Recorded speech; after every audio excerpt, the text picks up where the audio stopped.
Okay, it's 4 o'clock, so let's call the general purpose, no, the council meeting. There's a closed council meeting. I'll call it to order and recess it until after the open and closed general purposes committee. So I'll call the general purposes committee open meeting to order. May I have a motion on the minutes? All those in favor, opposed, carried. Community wayfinding strategy implementation framework. What did you want to tell us about your report? We've all got it and read it. Yes, Your Worship, we have a brief presentation of highlights and then happy to answer any questions.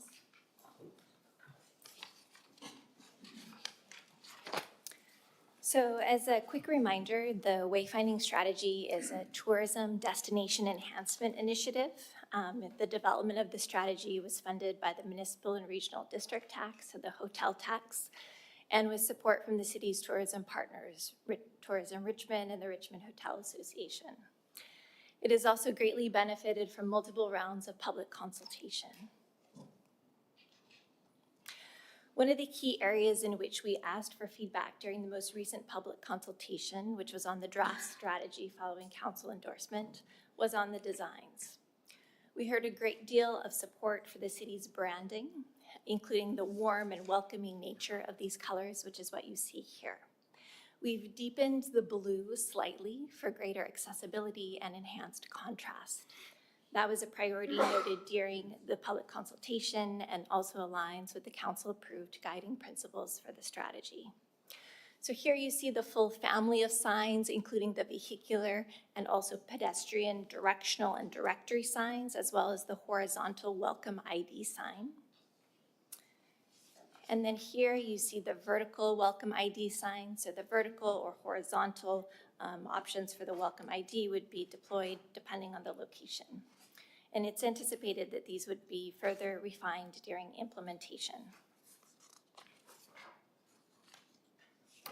So during the public consultation, we also asked about priorities for improved wayfinding in terms of areas. City center, Steveston, and entrances to Richmond were noted as the 3 top priority areas for improved wayfinding.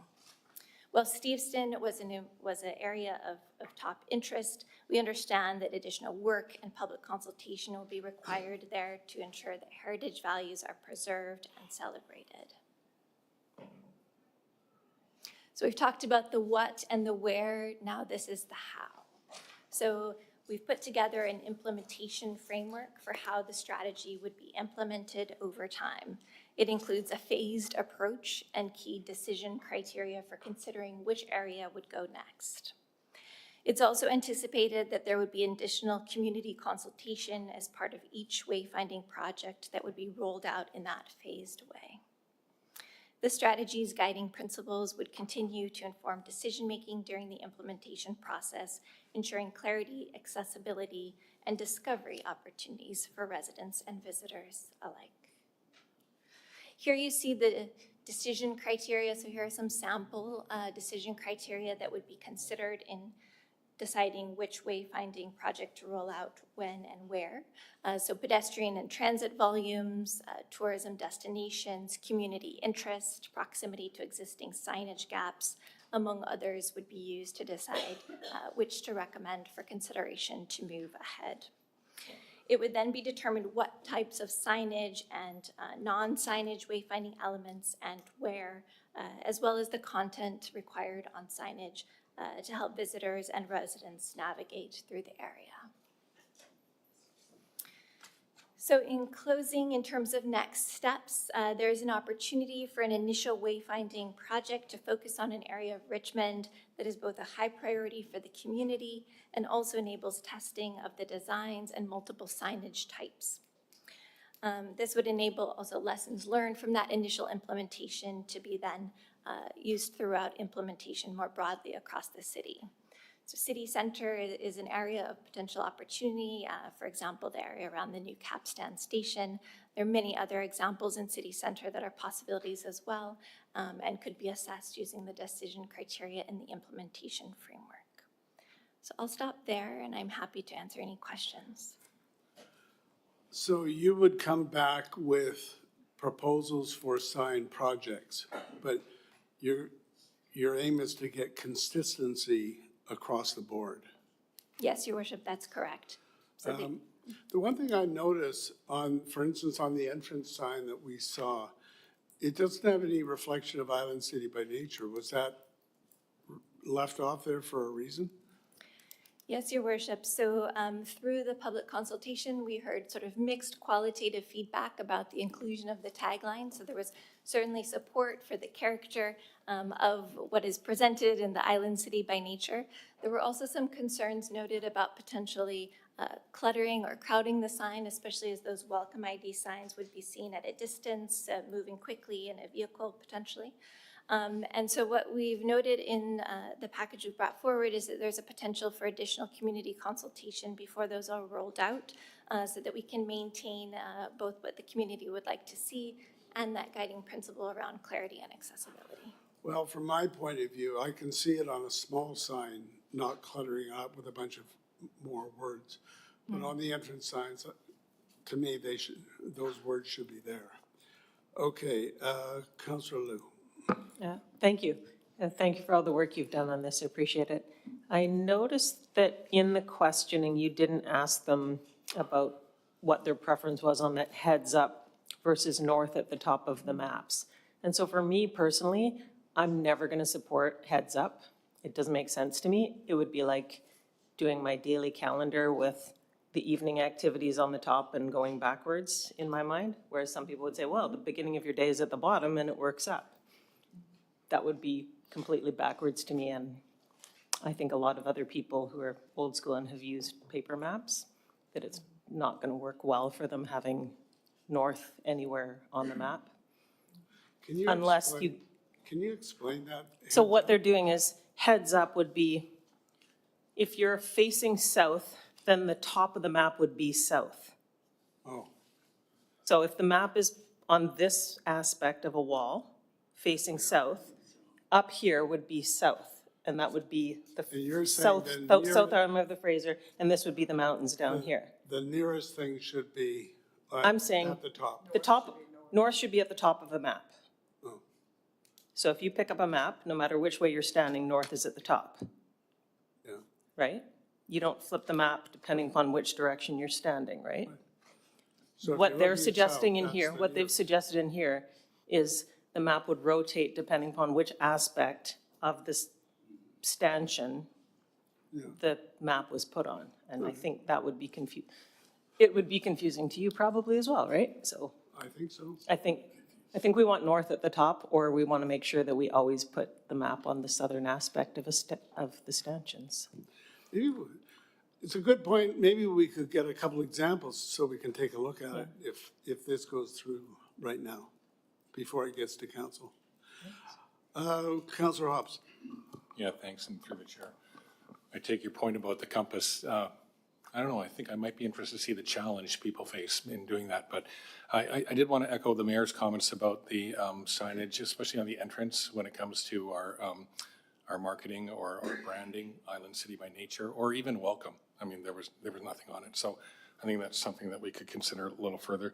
And I just wanted to comment lastly on this is a great example of a partnership using the MRDT between Tourism Richmond and the city. So a lot of work, long report, and I just wanted to comment on, I thought it was a great example in use of that source of revenue too. So thanks. Councillor McNulty. Yeah, thanks very much. A great thesis on the wayfinding. Greatly appreciate it. It seems to be all there, and I'm glad to see that. Yeah, I have a couple questions on it. You say you're going to start in the city center, and I guess my question is, what are we going to emphasize first? Are we going to emphasize only direction, or are we going to look at placement? In that, if I may be so bold, the city center is probably the most boring of all of Richmond if you're looking from a tourist historical setting to have. So I just wondered where we're going from here and what's going to come back to us. Because we have so much to take advantage of. We have so much richness and successes in this community people do not know and especially newcomers and others moving in, and not being newcomers from overseas. I'm talking from Ontario or wherever they're from. And I just think there is a tremendous opportunity to look at the whole city and what we're doing in terms of a plan and also cost. That's my first comment. And then probably one of the most impressive things is what we did down the Gulf of Georgia, for those of us that were down there in the walkway for the fishers. To me, that is substance of something to take away, so tourists can handle it, et cetera. And the other comment I have, I think we should be designing our own. I think Richmond is Richmond rich. The pictograms just don't, except for a couple of them, just don't do anything. We need to have our own, take that, add our own logo for like heritage signs, directional signs, et cetera. I think we need to break it down and move forward. Maybe I'm going too far forward already, but I see just a tremendous opportunity. If we're gonna do this, then I think we should do it in a big way and cover the whole city, including out in Hamilton. Hamilton, Burkeville. I've got 350 pages on Burkeville that have tells you a little bit of history, just a wee temp, and I've done the same with Hamilton.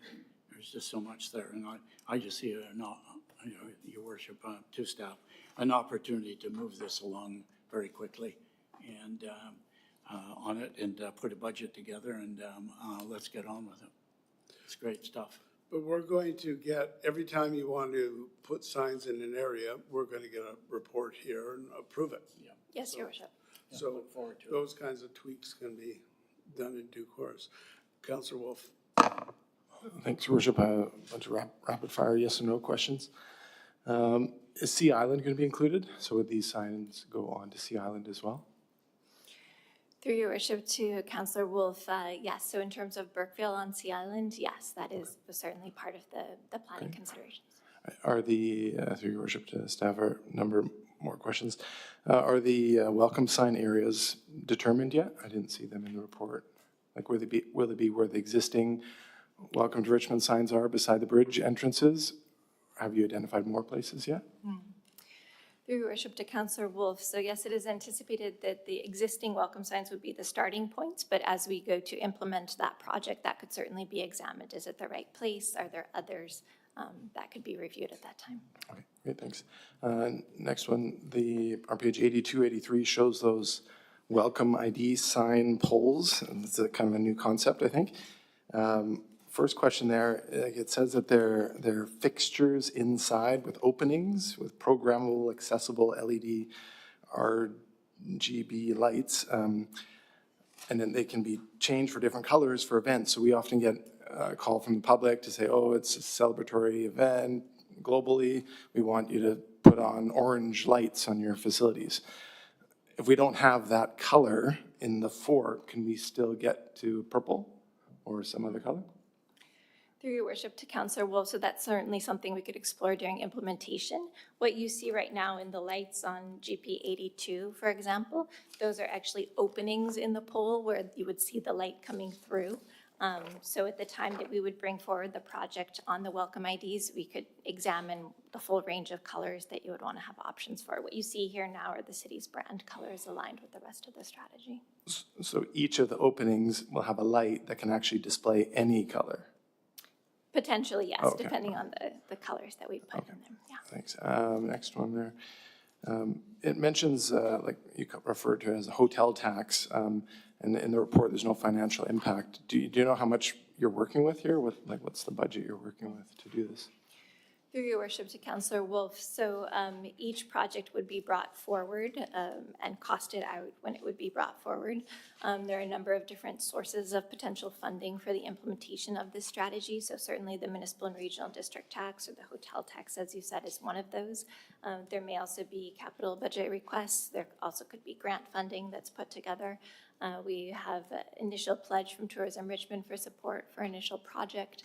We need to scope those projects first so that we understand what our ask might be of those particular budget sources.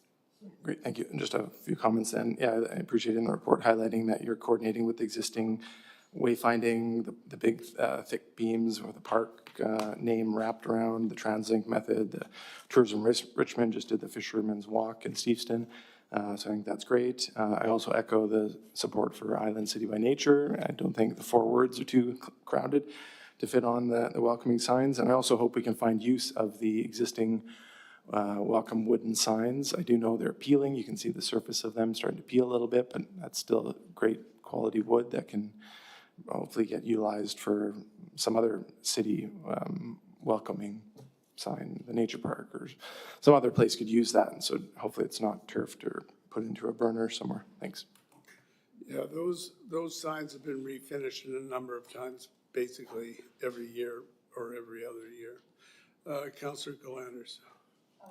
Thank you, Your Worship, and thank you for all of the work on this. It's been a long time coming, and yeah, I just appreciate the report. And right from the start, I thought that the color option 1 with the accessibility and the darker blue, and I just thought it had a really bold, modern, clean, striking appearance to it, and I was my preference, but I had a feeling that the community would want to stick with more traditional Richmond branding, just because very proud and used to what you're used to, and not wanting to change that much. So I can see, why people chose option 2, and I really like the way you combined the 2 by bringing more accessibility into option 2 colors by darkening the blue and having it have that contrast. So it does still add a real freshness and boldness that'll, it's not just that old sign, it's a new one, I think it'll create that interest and a stronger presence, and I'm excited to see it all roll out. Island City by Nature, I can see why you're considering not having it on there. Yeah, I look forward to any further developments when it comes to that. And then that's really interesting about the heads-up mapping, because I'm just wondering, when you're traveling and you're not from here and you're in, Richmond can be pretty confusing for tourists and people that they're like, I always get lost in Richmond, I have no idea which way I'm facing. So I mean, to have to figure out where north is to use the map traditionally might actually be more difficult than a heads-up where it's whatever's ahead of you. So I'd be interested to know more about that as well. And it's a good discussion, and I'm just really looking forward to seeing the next steps. Thanks. Thank you so much. Will you have like so many minute walk too, like they did with the oval signs? That's going to be on all of them? Through your worship to Councillor Day, yes. Let me see if I can get you an example of that. So that will be particularly on the pedestrian signs, because we know that's where it's important to folks. So let's look at GP 89. You can see both the number of meters and also the anticipated time. Good. And then one of the things in Richmond is we have a lot of neighborhoods. People that have moved into them don't even know that it's Shelmont or it's Terra Nova or Hamilton or Burkeville or the Moors and the Mons. And so I'm wondering if we can include like a heading that you're now in, Seafair, for example. Is that something that you've got any input from other people in the community? Through your worship to Councillor Day, so we haven't, so certainly on, so GP 90, you can see at the top of a sign, you would sort of see the area that you're in, so you can see city center in the yellow example there, so that might help you. Also, in terms of, there are localization opportunities for all of these signs. So when a particular project would be rolled out and we would do community consultation, there's an area sort of at the bottom of those same pedestrian directory signs on GP 90, where the community could help us inform sort of an illustration or a design that might be reflective of that local community. And then that wraps around the side of the sign vertically as well, to sort of help create that sense of place while you're understanding where you are and then where you want to go. All right, thank you. Yes, I think this is an absolutely fantastic initiative, and I know you've been dealing with this for quite a period of time. My question is around the, following up on Councillor Wolf's, around the lights on the poles. So if they're LED, we will have the ability to control that, what the color is, correct? Through your worship to Councillor Heed, yes, that's what we So, anticipate. for example, we have various colors represent various months, like October, Breast Cancer Month, and it's the pink. We've got the purple for is it prostate cancer or something of that nature? So we would be able to, for example, for that month period, it's just an idea of being able to display that light to represent our support for whatever the cause may be. Through your worship to Councillor Heath, yes, that could be a decision that would be made sort of as that project would be brought forward. There is that capability in what is being proposed. Thank you. All right, we have a motion. Moved and seconded. The discussion, all those in favor, please carry. Thank you.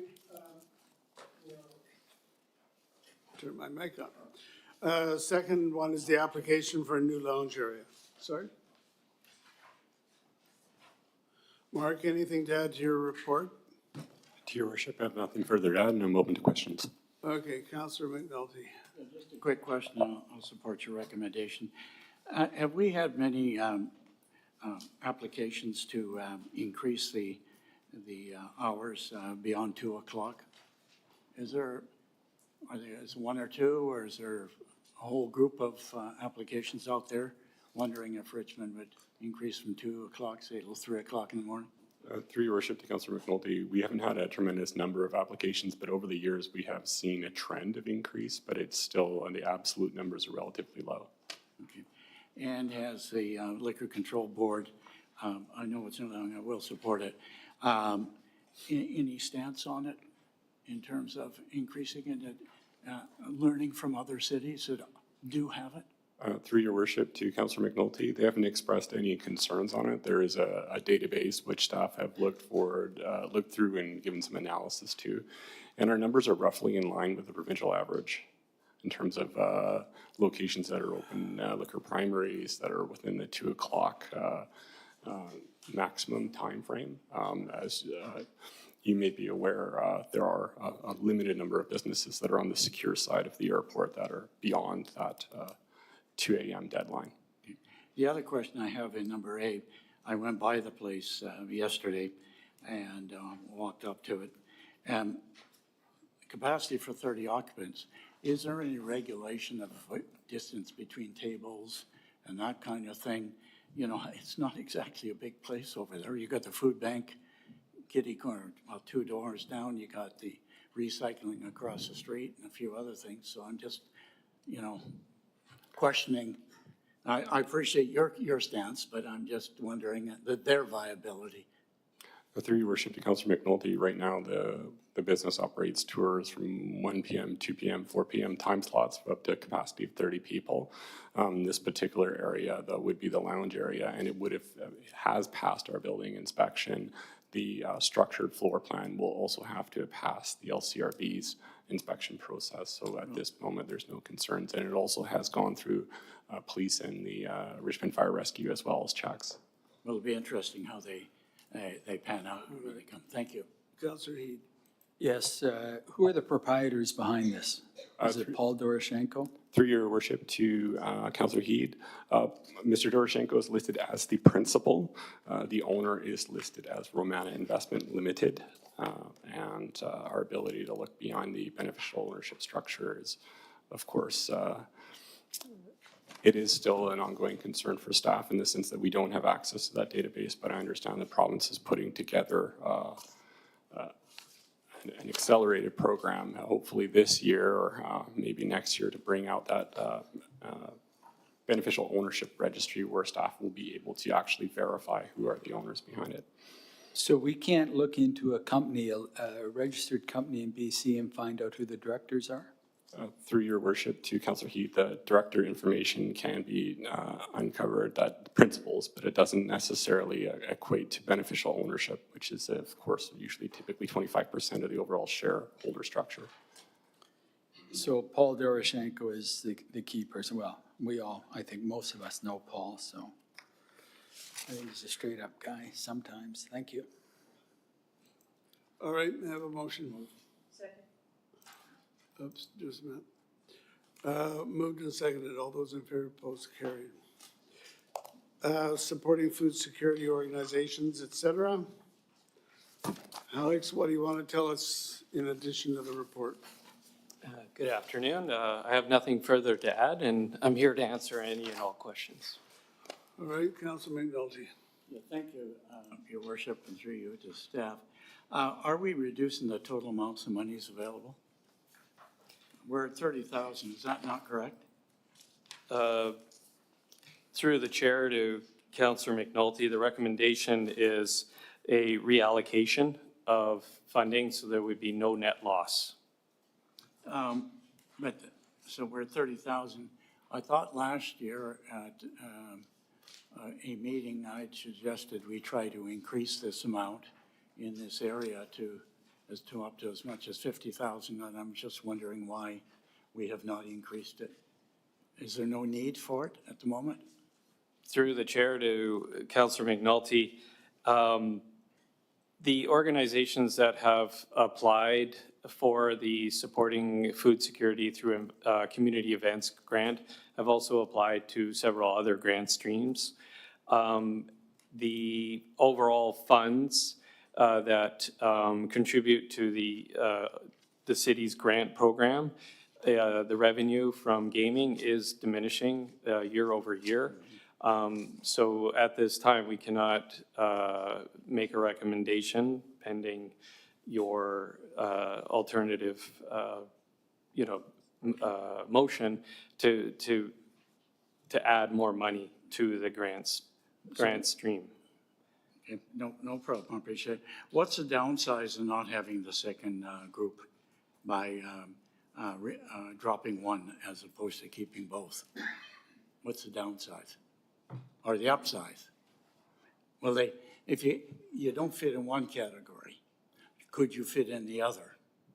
That's what I'm getting. But if we eliminate the other, I don't fit anywhere. And I guess that's what I'm worried about. Through the chair to Councillor McNulty, per attachment 2, I believe we've addressed that concern by modifying the environmental enhancement grant guidelines to permit those organizations that have previously applied to the supporting food security through environmental enhancement or community events grant to now apply for the environmental enhancement grant. So those organizations that grow food, that respond to food security concerns through their agricultural activities can now apply to the environmental enhancement grant. So there will be, you're saying to me there'll be nobody disenfranchised then, who's out there right now? Well, there's the same amount of money. I'm not worried about the money, I'm about the ability to apply and qualify when I qualified for in the other fund. Through the I chair, may not qualify in the new fund. I beg your pardon. Sorry, go I ahead. did not mean to My interrupt. sorry, yeah. Through the chair to Councillor McNulty, the 4 organizations that have traditionally or have applied to the SFS grant, the support, community events grant, will be, are eligible to apply to the environmental enhancement grant. I was just hoping that new groups would come along and we could really push along when we're talking about food security, that's all. I would like to see. Well, other groups can come along. It's just that the ones that we've already sponsored will also have the ability to go to the new category. Correct. I'll wait till we hear the rest of the discussion on that. Councillor Wolf. Thank you. Yeah, Your Worship, 2 questions and then 2 comments, I think. First question, you mentioned now and also in the report that the gaming revenue is declining and there are other priorities that would be impacted. Could you speak to some of those other groups that would be impacted by not having access if we went with option 3 and had the 30,000? Through the chair to Councillor Wolf, specifically, I don't have specific examples, but in general, with the gaming revenues going down year over year, and the asks, the number of applicants to the grant program increasing year over year, we're caught betwixt and in between in terms of how we can meet the needs, the asks of the community. Mr. Ching looks like he has something on his mind. Yes. If I may, Your Worship, to Councillor Wolf, the gaming revenue, we funds all our grant programs. So therefore, if we do allocate 30,000 to this, the food security, then it could potentially reduce the other grant programs. However, we will also be reviewing our the gaming revenue allocation as part of the 2026 budget, and therefore we'll present it to council for their review and approval. So we can reallocate as well. So within the gaming revenue, how much we receive, we can reallocate that as well as part of the 2026 budget. Appreciate that. Thanks, you too. The other question I had is in regards to the 4 societies on our attachment one, page 147, Kwantland, Sharing Farm, Richmond Agricultural Industrial Society, and Urban Bounty. So those ones are, I guess, vetted in a way. They've been around for 5 years, and can't remember what the other things are that they had to be vetted for. But anyway, is there others up and coming that are maybe nearing that 5th year? Like, does the Steveston Farmers Market, will they be qualifying soon for similar?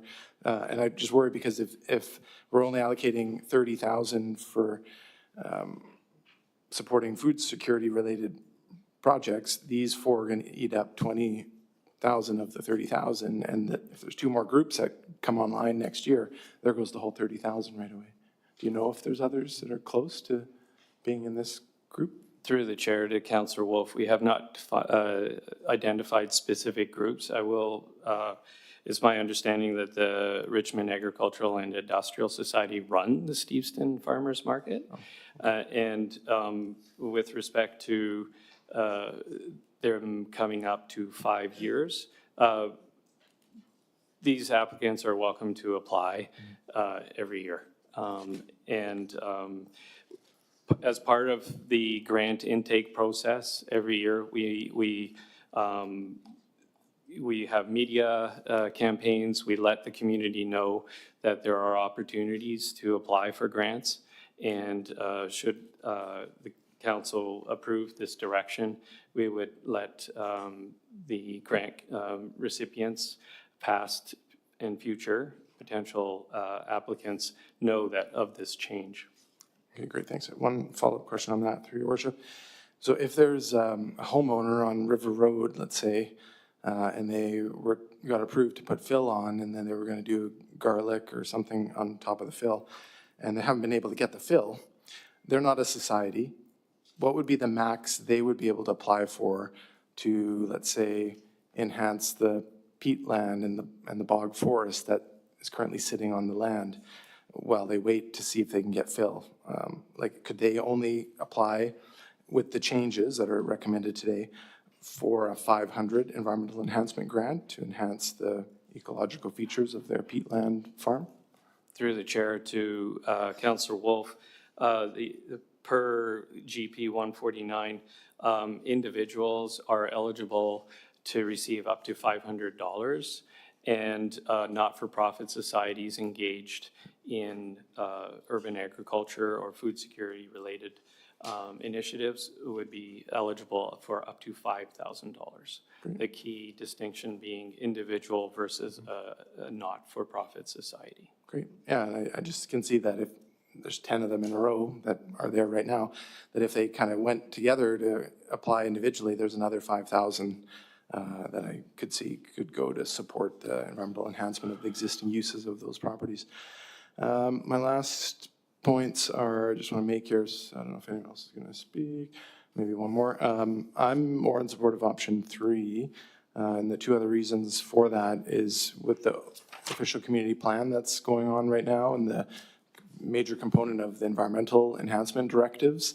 I think but with all the consultation we're doing and all the programming and advertising of it that's out there now, I think there's going to be an uptick in environmental enhancements going forward. So I see the value of having that larger amount available in for the environmental enhancement grant side of things.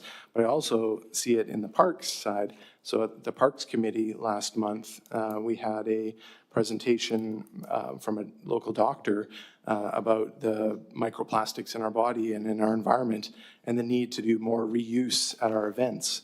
And that other grant stream, the Parks, Recreation, and Community Event stream, I think could really benefit of having funding opportunities for event organizers to be able to apply for funding to get reusable materials and stuff for those events. So that's part of that is why I'm not supporting option 1 today, but option 3. Thanks. Okay, but just let's note that what we're talking about is the supporting food security organizations, not the entire grant process. Councillor Galanders. Thank you, and thank you for this. Yeah, I was also wondering about option 3 because it just, I mean, really, at the end of the day, we are taking 30,000 out of the other one and putting it in the other one. But what I'm understanding you're saying is, like, let's say the groups that applied for a grant for their community garden at the school, or the group applying for a grant to do some invasive removal in their park. So those would all be able to apply to the $68,000 one instead of the PRCE one? That's what you're saying, right? Through the chair to Councillor Galanders, the Environmental Enhancement Grant, since its inception several years ago, have supported projects like school projects and individuals. Yeah. They will still be able to apply to the Environmental Enhancement Grant. Yeah. What we're suggesting in option 1 is that Environmental Enhancement Grant guidelines now be restructured or reformatted, whatever, to have those groups that were in the supporting food security for community events grant to now apply for the environmental enhancement grants. So previous applicants to the environmental enhancement grants can still apply, and new applicants that support urban agriculture and food security can also now apply. Right. Yeah. So, I understand that as the response to the referral, and knowing that the funding for the grants, as it's laid out, has to come from the gaming revenue, and that's going down and the demand's going up. And, but we already got a bit of an answer to that with Michael Wolf's question. But so the issue about the gaming revenue is being addressed next year in the 2026 budget. So I'm guessing we're going to be coming forward with a sort of a longer term strategy on how to deal with this and what other funding sources we could have. Because what we could do is go with option 1, see how it goes this year, look at who applied to what and how it all plays out, and then in 2026 look at how are we going to keep sustaining the grants? Are we going to just make a small item with general tax revenue? Are we going to, what are we going to do? Because we need to do something. What we could do is add something on here to review the matter after we pass this upcoming budget for 2026, and then have a review, see how it went. So I think part of the concern is that if you add it to this other group, whatever it's called, the EE grant, those applicants could basically overtake and swamp the SFS group. So could you have it as a separate item? Could you have it a separate section of the EE grants? To the chair, we do not anticipate, based on the consistency of the 4 applicants that have applied for the SFS grant over the last 4 or 5 years of its existence, that will occur, that overwhelming, if you will. Like all of a sudden, we're going to have 12 new applicants, and then overwhelming the whole environmental enhancement grant process. We don't anticipate that. No, but the other environmental enhancement grant applications could get more than their previous share. You're adding $30,000, but not having a separate section. So let's be extreme about it. So the current or the upcoming applicants for the EE grants in the traditional sense could apply and get it all. And the SFS people get nothing. But hypothetically. Hypothetically. Okay, why don't we have a separate section then? Just keep it separate. Segregated, if you Within will. the EE grant. Okay. Okay, let's see now. There's one more. Counselor Day. Thank you very much, Mayor Brody. On page 148, it's got the program requirements, and like 8 times, food security, food access, produce affordability, food insecurity is mentioned like 6 times. So I don't like the name that we've come up with, the EEC, the Environmental Enhancement Grant, because this is really about food and connecting people to food. Could we tweak that name to make it more representative of what this is all about? Why don't you give that some consideration? You can tell us before council. Okay? Sure. All right. Homework. Okay. Right. All right. So I'm suggesting a motion as recommended, but add a second part to that, that the matter will be reviewed after the 2026 budget. And we already have a direction on a couple of smaller items for next week. So someone want to move it? Move and second it? You can move an amendment, yeah? I move Just a minute. I move we increase the budget and we look for more monies for this because the people didn't, so I'm gonna move option 3. You'll have to defeat option 1, which is on the floor, if that's what you want to do. I didn't hear you second it. I'm sorry? Was it second? Yes. Yeah. Councillor Wolf. Yeah, so I'm going to be opposed to the option 1 that's on the floor, but I also just wanted to clarify. The mayor asked for a artificial line to be drawn, so there's a pool of money for environmental enhancement and a pool of money for sustainable agriculture.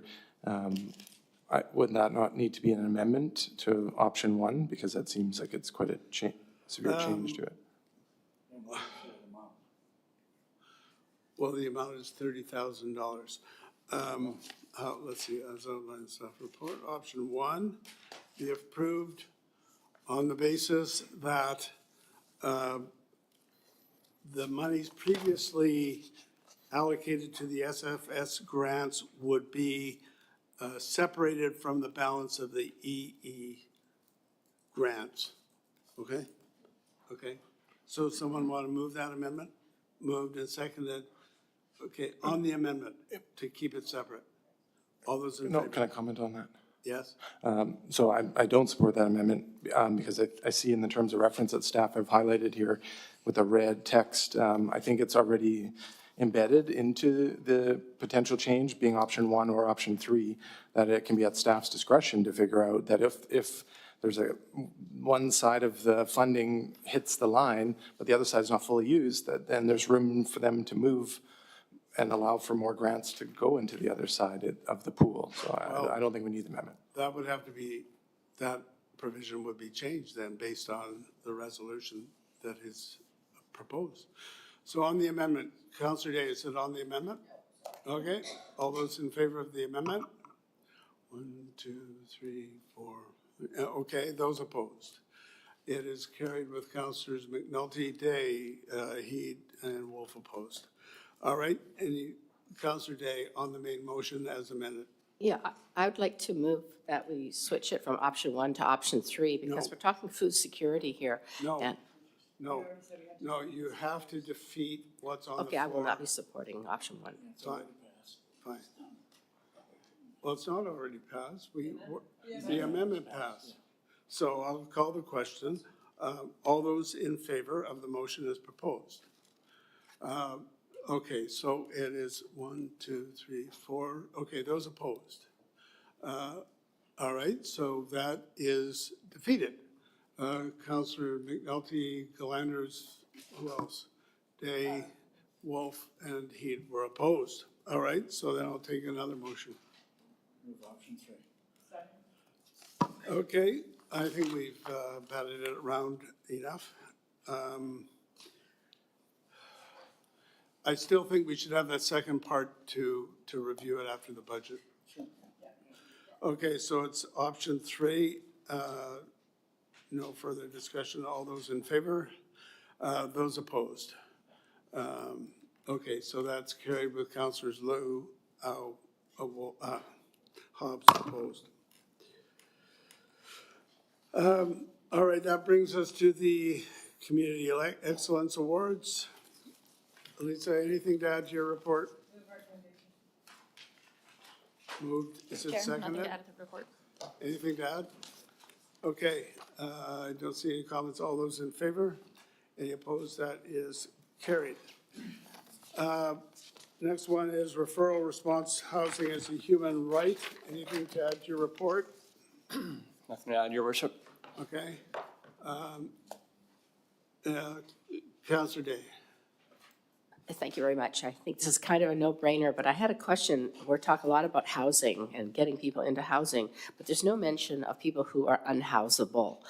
For instance, we've already written a letter to the province trying to get more secure care beds. Is there any way that we could add that to this, or is that a completely separate issue? Through Your Worship, Councillor Day, the resolution's in front of the committee, so some changes could be made at the direction of the committee. Okay. I frankly think we should this is just a recommendation to go to UBCM, to go to the province. It's already been passed by a bunch of other cities. Probably better not to separate it and have strength through numbers myself. Councillor McNulty. Yeah, just to add to what you've just enunciated, there's no reference to forward this also to the federal government and Minister of Housing. Well, it's a UBCM No, resolution. but I think what we should do, it's a UBCM resolution.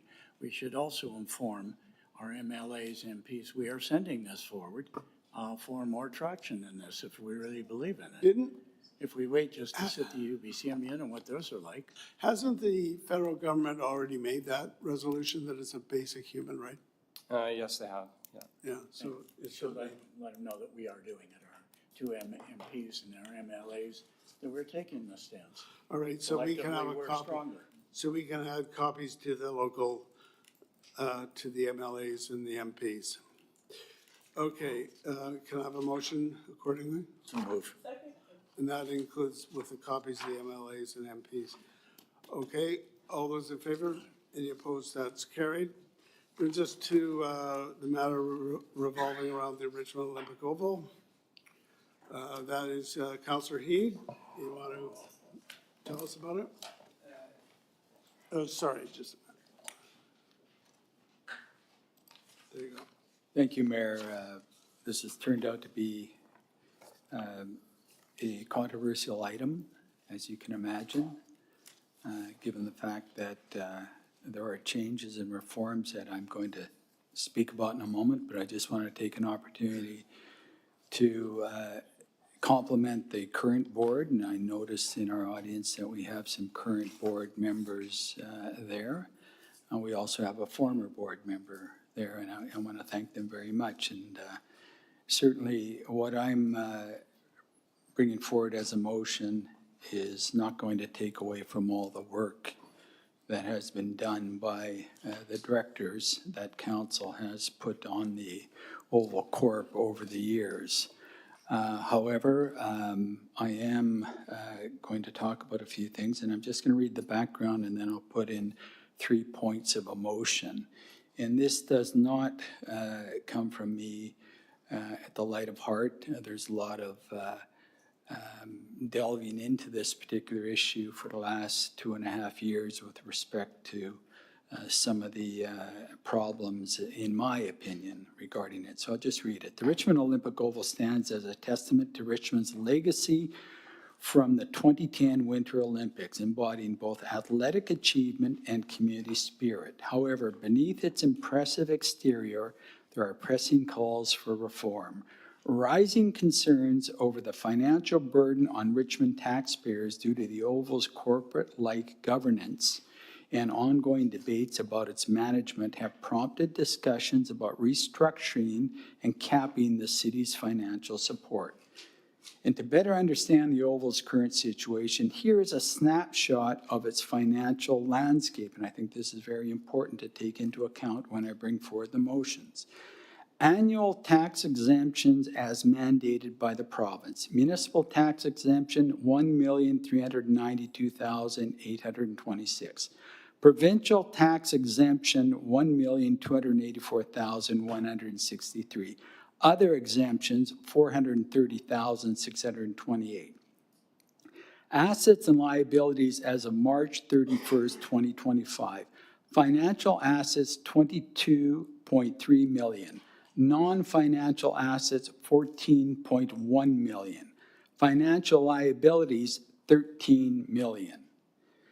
Building valuation as of May 31st, 2025. Original cost, 193,192,168. Accumulated amortization, 115,786,336. Net book value, 77,405,832. Total annual city contribution from 2010 to 2025, 53.356 million. Annual maintenance costs covered by the city. Average landscaping expenses from 2011 to 2025, approximately 87,000 per year. Total tax-funded costs, 533,000, primarily for wheelchair pathways and electric vehicle charging stations. This is just some of the highlights with respect to the snapshot of the financial situation at the Oval. While the city is committed to cherishing its Olympic heritage, promoting Olympic values, and inspiring future generations, a thorough evaluation is necessary to determine whether the current corporate structure should be dissolved in favor of a more inclusive and sustainable model. This could lead to improved management, enhanced access to sports facilities, and a fair allocation of financial resources. One compelling reason to consider dismantling the corporation is the opportunity to streamline the management of resources, human, financial, and material, to better meet council's objectives. Moreover, creating a community-oriented organization to oversee sports facilities could widen access for local schools and youth programs, which often struggle to secure practice times at the Oval. By redistributing the management, fees could decrease, enabling more children and families to participate in sports, thereby promoting overall health and well-being. Additionally, council occasionally feels out of touch with decision-making processes that impact the Oval. Often, budgets and initiatives are determined without council input, leading to decisions that may not align with community needs. By dismantling the corporation, a new governing entity could emerge that prioritizes transparency and community engagement. This would empower council to contribute meaningful to the direction of local sports facilities. Furthermore, the financial resources currently allocated to the Richmond Olympic Oval Corporation could be more effectively utilized. Although the corporation has a substantial budget, it frequently sponsors events that do not engage the broader community.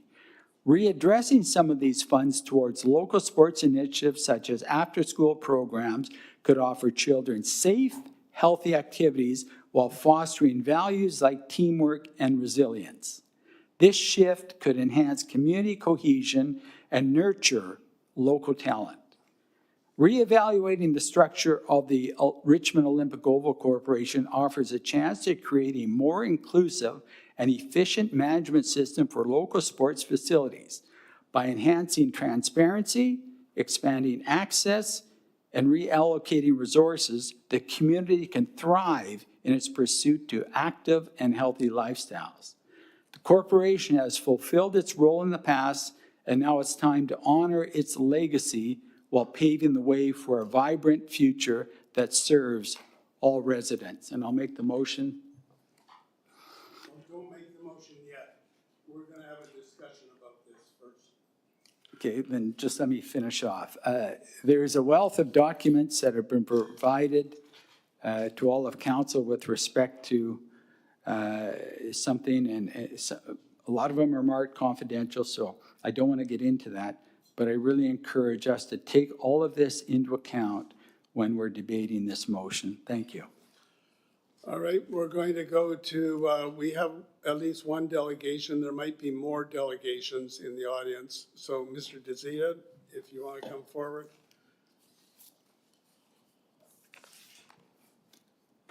So you've heard the preamble, which you've read presumably in the past. So go ahead. Introduce yourself. You've got 5 minutes. Good. I'm Wayne DeZita, and before maybe explaining my position, I guess, to the preamble and the motion, I want to recognize Councillor Bill McNulty. He's been part of my 20-year journey from the original task force that looked at the Oval back in 2002 and 03, along to my appointment to the board, and then to the Games Operating Trust, back to the board, back to the Games Operating Trust, and then back to the board over 20 years. I'm not really here to sell you on anything. I just really wanted to look at Councillor Kasheed's preamble and give a few comments as to, hopefully it'll allow City Council and staff to maybe better understand the legacy of the Oval over the 20 years that I've been involved. So I've broken it down into 8 different sections. And the first section, basically the comment of pressing calls for reform and concerns over the financial burden of Richmond taxpayers and the management structure. So the Richmond Olympic Oval, I believe, is one of the very few post-Olympic venues to be financially sustainable, and primarily based on the original vision that was put forward and financing and structure that was presented to VANOC and approved by the city to secure our bid in 2003. And the Oval Board during that time frame has stayed true to those objectives throughout the past 17 years, adapting to changing community needs, diversifying programs and funding. The second part is I guess the landscape of and a snapshot of the financial landscape of the Oval, looking at tax exemptions and looking at assets and liabilities and building valuation. All of it is very interesting, but it doesn't really outline the performance of the Oval. You really have to look at the 2025 and the past year's P&L statement, which is more strategic in the analysis of the financial landscape, and it's actually quite impressive. It shows that the city or the taxpayers represent about 17.1% of the revenue. The majority is coming from membership, admissions, programs, corporate functions, and the 2010 Games Operating Trust, which is a really key component to the revenue base for the Oval itself, and I'll give a little bit more explanation on that in a moment. Part 3, looking at whether the current corporate structure should be dissolved in favor of a more inclusive and sustainable model, and this could lead to improved management and enhanced access to sports facilities, et cetera. This assumes that the current structure should be changed or dissolved and the city funding reduced prior to review with actually no details. The Oval under the past structure was responsible for many changes, enhancing and improving activities for the community, such as the climbing wall, the Legacy Lounge, the Olympic Museum, Y Yoga, LifeMark Sports Medicine, outside basketball and soccer courts, high-performance facilities, retaining the Olympic rings, which was a key part to tourism, and plans for the plaza eventually to include other sports activities such as pickleball, water sports, and other events to foster community inclusion. Part 4, consider dismantling the corporation to better meet council's objectives. Once again, I know that there's no details, and part of it was probably to come later on in the analysis, but what are council's objectives for the Oval? I believe revisiting the original legacy presentation could be helpful and productive to council regarding their objectives. It reminds me a little bit of the Coke changing their recipe in 1985 from Coke to New Coke, only to find out that the original recipe was better.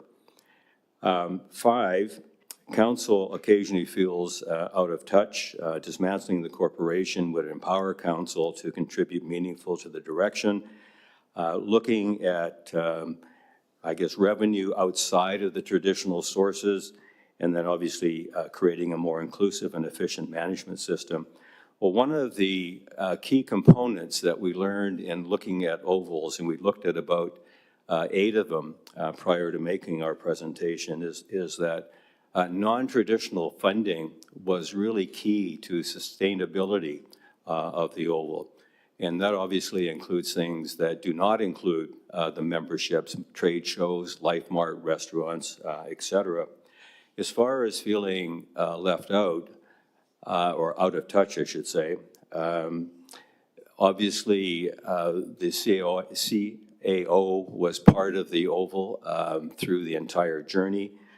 City councilors have been liaison to the oval during that time frame. Annual presentations were made to council, were made to the public, and were made to the Games Operating Trust. 6, paving the way for a vibrant future that serves all residents. Well, the question I would ask is who is not being served within the context of all residents? The oval is 336,000 square feet. It's open 17 hours every day with a membership of close to 6,000 people in groups. It serves, just to name a few, fitness, public and private, and basketball and table tennis, climbing, skating, badminton, soccer, high performance, Paralympic athletes, seniors, youth, teen programs, batting cages, volleyball, wellness programs, private and public sporting activities, and the list goes on. We're running out of time. Okay. The motion's put forward, 2.5 million. Well, why 2.5 million? Why not 1.1 million? There's a need, I guess, to look at the structure. My concluding remarks is that the leadership of the Oval dates back to the original bid to have the Oval. Over the 20 years, there's been a lot of key people involved, in going back to people like Milan Illich and Wayne Nygren and Terry McPhail. I won't list all of the other people over the years because I think you all know them. The existing leadership and board over the 20 years was responsible for attaining about $60 million in federal funding. Just one trip in 2003, because we had looked at a couple of ovals and the problems they were having, we decided to raise the oval to put parking underneath. The land was worth about $43 million to the city. The city sold it for $141 million. We look at the Games Operating Trust and securing. I spent 6 to 8 months securing the funding. You gotta wrap her up. I'll wrap it up. So I would suggest, before spending time dissolving the current structure, council and staff should revisit the vision for the oval and then determine the structure. I think trying to find the structure doesn't really do justice to the oval unless you know where the oval's going. Thank you for your time. All right, thank you very much. Are there any other parties, because I know there's some other people involved with the Oval. Is there anybody else wanting to speak to this item? I don't see any hands up. Yes, sir? Yes? Yeah, so. Oh, no. We'll excuse you, Mr. DeZita, Okay, thank you. Thank you. If you want to come forward, sir, have a seat. And the procedure is, have a seat. Okay, and the procedure is you introduce yourself and you're given 5 minutes. Okay, thank you. My name is George. I'm working at Scotiabank as a business advisor. I'm living in Richmond, so I'm really concerned about today's topic. That's when I come here. I really appreciate Councillor Heath's motion, trying to make Oval to be better off. I just want to learn more about the plan, about how to make Oval to be better off. Because Oval received the revenue from the 2010 gaming trusts, and there are 3 beneficiaries. 2 beneficiaries are in Whistler. So right now, I think that Oval outperformed those 2 beneficiaries in terms of the revenue and also about the net income, because those 2 beneficiaries in Whistler, they operating in deficit. So just want to learn more about the plan, how to make Oval to be better off, because right now, Oval is outperforming those 2 beneficiaries. All right. Yeah. Okay. Thank you very much, sir. Anyone else? Is there anyone else who wants to comment on this one? No? Okay, well, we'll turn it out for discussion amongst the councilors. Councilor Day. Yeah, well, I was really pleased when, I've been here for over 10 years, and I've been complaining about the reports that we get from the Oval those entire 10 years. I can remember my very first council meeting where the Oval came and made a presentation, financial one, and there were $750,000 that year allocated to marketing. $750,000. And every year I would bring it up and I would make protest votes against accepting the reports because I couldn't believe what appeared to me to be a lot of waste. If the board was just like a community center board and it was being run by basically staff, we'd have the ability to be far more involved in the running of the board. But I have to thank over the course of 2 years, we managed to replace most of the board. And I'm really impressed with what they've accomplished in those 2 years. I mean, by not replacing George Duncan and another highly paid staff, we're going to be saving over $500,000 right there, just like that. I mean, that tells me there's room for improvement, and that's why I think we should support this initiative. So then, like, we don't even know how much money we're going to be able to save if we run it under the city guideline, because if we share things like IT or other services in the city, I would imagine it'd be far cheaper. I'm also concerned, I've heard from some of the Oval employees that if you're part-time, you don't get paid as much as part-timers in, for instance, South Arm Community Center. That's grossly unfair. And I brought this up a number of years ago, and I said, do you have programs for underprivileged kids who are living in poverty, and seniors? And they said, no, we don't. So I expected that to be, so then right away, we of course said we need to look into that. I expected them to come back the following year with those changes. It didn't happen. And then again the next year. I think it took 3 years before they finally implemented some programs that allow kids who aren't, don't have rich parents to be able to go to the Oval and enjoy the facilities, because it is quite expensive. But I want to thank the councillors who did vote to get a new board. I know it was a hard decision. I know no one likes change, but look at what we've accomplished already. And I think with this motion, we can move forward and be even more successful. Thank you. Thanks, and through the chair. First of all, thanks to the delegates who spoke. I think that's important to hear from the community. I also want to acknowledge what people already have acknowledged. The current board, I think, deserves some recognition, and so do the staff at the Oval, who I think are doing a very good job. Every time I'm there, I think that, and every time I take a group of people from out of town to look at the Oval, they are wowed, not just by the building, but by the people. I want to just mention a couple things that I think the current board deserves some recognition for, and the things that I think they're starting to do right now and have been doing. Councillor Day just mentioned not replacing the CEO. That was a good step and a cost-saving one as well. But also they are starting to develop their strat planning sessions, I believe, to determine where they are going in the future. They are also, I think, heavily invested in trying to establish their own cost control mechanisms and financial control at the Oval to reduce costs. So I think that's all good. That all has to do with fiscal discipline, which is something we all hear quite a bit about. Now, more generally speaking, I agree with the general thrust of the motion before us today, actually. I think it is timely to have a review of the Oval and its governance structure and how it's going to move forward in the future. Whether it's its current corporate model or whether it's somehow within the city, I don't have any preconceptions about what that would be. I do look forward to seeing a report that lays out all of those options. I do have some hesitation to think that a government is more capable of running something financially more prudently than private business in a way, but maybe we can if it comes to that. So in general, I do support a referral to evaluate the Oval and to have a look at different options. Some of the points I just want to make, and I won't be too long through the chair, is that the GOT funding has been mentioned, and I think whatever we do, and I don't know what that will be, but whatever it is, we do have to make sure that we hang on to the GOT funding, and I think that involves the elite athlete training, and you have to have 3 sports, and was in one of the documents that we were given today. So the GOT funding is really important. When we talk about the $2.5 million cap, or the 3 point whatever million it was before that, that's a serious subsidy by the city. But I do have a question for staff, actually, maybe that's later through your worship. But if we had every city facility like a pool or an ice rink or a community center reporting to us the same way the Oval does because it's a separate corporation, you'd find that every one of those is quite heavily subsidized. That's what we do. We provide services to the people that live in Richmond, and we provide great services, but they're all subsidized.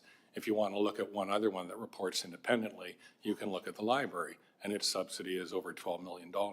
So that does happen within a city, and I would predict that if it was part of the city, subsidies will continue. They'll just be reported in a different way. And for all those other organizations, they're just simply embedded in the budget. So we don't look at it individually like we do for the Oval or for Lulu Island Energy and for the library. So the concern I have with how it's written right now, and perhaps it can be explained to alleviate my concern, is that the way it's written now seems to me to presuppose what the outcome will be. So I'd be more comfortable with a couple wording changes so that what we're calling for is review of the governance and structure of the Oval, and for staff to come back, same timeframes can exist, to come back with a report to council for council to make decisions based on what those options are. And one of those options could be to dismantle it and to move on to another organization within the city. But I'd like it to be more open-ended and less prescriptive, and I'd be more comfortable with that. Thank you. All right, Councillor Liu. Thank you, Worship. And thank you to everyone that came and spoke, and thank you to the board that's been working so hard on this and the previous board that worked on this. And thank you to my colleague for bringing this forward, because I think it is time that we have a closer look at this. I agree with Councillor Hobbs that we shouldn't be presupposing what the structure should be. We should review the structure. But I also wanted to make a few comments about how this sort of came about, because when the City of Richmond got the Oval in the first place, there was a lot of concern, especially from Thompson Community Centre, some of the closer community centers, that the Oval would, if it was run exactly the same, it would cannibalize all the programs that Thompson was running. And they were working very hard. They had a really hard-working board, and they were concerned that as soon as you build something new, that's where everybody goes. And we've seen that with Minoru Centre for Active Living. We've built something new, everyone's going there instead of going to Watermania or other places. If we do look at other subsidies of other locations, we do see that things are subsidized, so 12 million to the library, for example. They have about 1 million people go through there a year, so that's about $12 a head going through there. Minoru Centre for Active Living has about 1 million people, almost 942,000 people went into Minoru Centre for Active Living, so that's just the pool and the workout space. And we had figured out some years back that the average subsidy per person in the old Minoru was about $4.80 per person. So it's probably about the same for this one, maybe a bit higher even. So it's about $5 million is what Minoru Centre for Active Living is getting. Gateway Theatre gets $2 million a year. I think what we worked out for the Richmond Oval is that there's actually, at the low end, there's 800,000 people going through there. So the city giving $3 million a year, that actually works out to about $360 a head. So it's actually one of the lowest per person subsidies of any of our community centers or anything else that we're running, that we're operating. So it is a big organization, it is a big building. If I put my Olympic hat on, the City of Richmond, by putting money into the Olympic Oval, they managed to show a profit. So then the Games Operating Trust then rewards that profit with $3 million a year that they give. But if I put my Olympic hat on, Whistler actually produced more medals, more Olympic medals than our Oval did. And so if I think about it that way, then I almost think that, yeah, maybe Whistler should be getting more money. And if this, you know, if we do blow this open and turn it more into a community center that's not high performance sport, that's not supporting that, the money will go up to Whistler and it'll support those athletes. And that's where it'll go. If I put my Richmond hat on, we want to support our athletes here that can become Olympians. So maybe we're not going to get as many medals as Whistler is, but we'd like some of those medals. We'd like some of our kids to be able to think big, aim high, work hard, and succeed. I think that's what we want here in Richmond. We want those opportunities. So the net number of medals to Canada might be a little bit lower, but the benefit to our community of having something great like the Oval has value. I think there is an opportunity to really look at how we structure it and how we run it. Maybe it just needs to be run by the city, same as we run Minoru Center for Active Living. Just run it. You've all been there, or I hope you've all been to Minoru Center for Active Living since it's open. It's a great space to work out in. It's a great place to go for a swim. There's lots of community feel for it, but they're not producing any Olympians out of that space. So we'll decide, I think. Councillor Wolf. Thanks, Your Worship. I have a couple questions to staff. The first one's more of a finance question. With the first part of the motion, maximum annual contribution limited to 2.5 million. Could you just confirm, clarify for me, looking at the amount that the city has contributed since 2010, the total annual cost contribution, as is in the report here, 53.356 million since 2010. That works out to about 3 to 4 million per year. So if there's the reduction in salaries to the two mentioned former employees who won't be replaced, is that reasonable for next year to be the maximum annual contribution? Is the finance person from the Oval here? I don't think that, I mean, we can comment from a finance point of view, from the city's point of view. To get an answer, we would have to have the Oval person, and so thus we need analysis. Can I just get our staff then to confirm, am I in the right ballpark? We've been contributing between 3 to 4 million all these years. Can that be confirmed?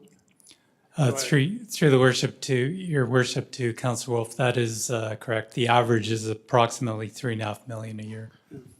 3.5 million. Okay. My next question, maybe to our CAO, because CAO is mentioned in item 2 and 3 here. The timeline of the alternative structure framework by 2027, Q1, and then the outlining the transition plan by the end of 2025. Are those within reason? Thank you. Through the Mayor to Councillor Wolf. Yes, certainly we expect to be able to come back with something prior to the end of the year. We would first probably send you a memo laying out what the process would be, and then engage with that process in the fall and come back to you by the end of the year. In terms of implementation in 2027, I think that would depend on exactly what Council's direction was, but we would frame our responses with that in mind. Okay, thanks. And then my last question is for the mayor. If this gets passed as it's stated, it goes to the council meeting on next Monday? Yeah. Okay. No, just a minute. No, it's really actually a referral, so it probably wouldn't. At least, just head out a process. Yeah, it's really asking for direction. So no. So it will not go to council on Monday? No, it would await the analysis. No, it's not a referral. Well, number 2 and 3 are referrals. Okay, so number 1 might go to the council meeting next week, but numbers 2 and 3 won't. Okay. All right, so I don't think we've all heard from the existing staff and board at the Oval. I would like to hear from them. They're not at the table speaking to us today. If an aspect of this goes forward to Monday, that will, I assume, give a week's worth of time for them to either prepare to come and speak as a delegate at the start of the meeting at council, or submit something in writing. I think that would be of value, even more valuable to meet in person. But I think that's one of the reasons why I'll support this, to see and hear from them come Monday, and to the other 2 and 3 to have staff come back when the referral plays itself out. So If thanks. you want to know the ramifications of number one, which is to cut down the subsidy to $2.5 million, we will have to have a formal direction from council to correspond with the Oval and set out our expectations that they will come forward. Right, but I can vote however I choose on Monday at the council meeting. I'm choosing today to bring it forward, as was just mentioned by a few members on council, that this is timely, that this is of value, that the review component of this is worthy. We've heard a lot from the public to do this kind of thing, very little other than maybe one speaker today against it. So I think it's worth kicking it to Monday to hopefully hear the discussion that's warranted. Thanks. Councillor Galanders. Thank you, Your Worship. Yeah, and I appreciate the way this has all been written out and the wording in the referral portions. To me, even though it's, look at dissolving it, what are the implications of that? I don't find that that's too prescriptive, because I feel that our staff will come back with dissolving it would look like this, not dissolving it will look like this. These are some of the options. I think it's very open-ended. I've got no problem with that.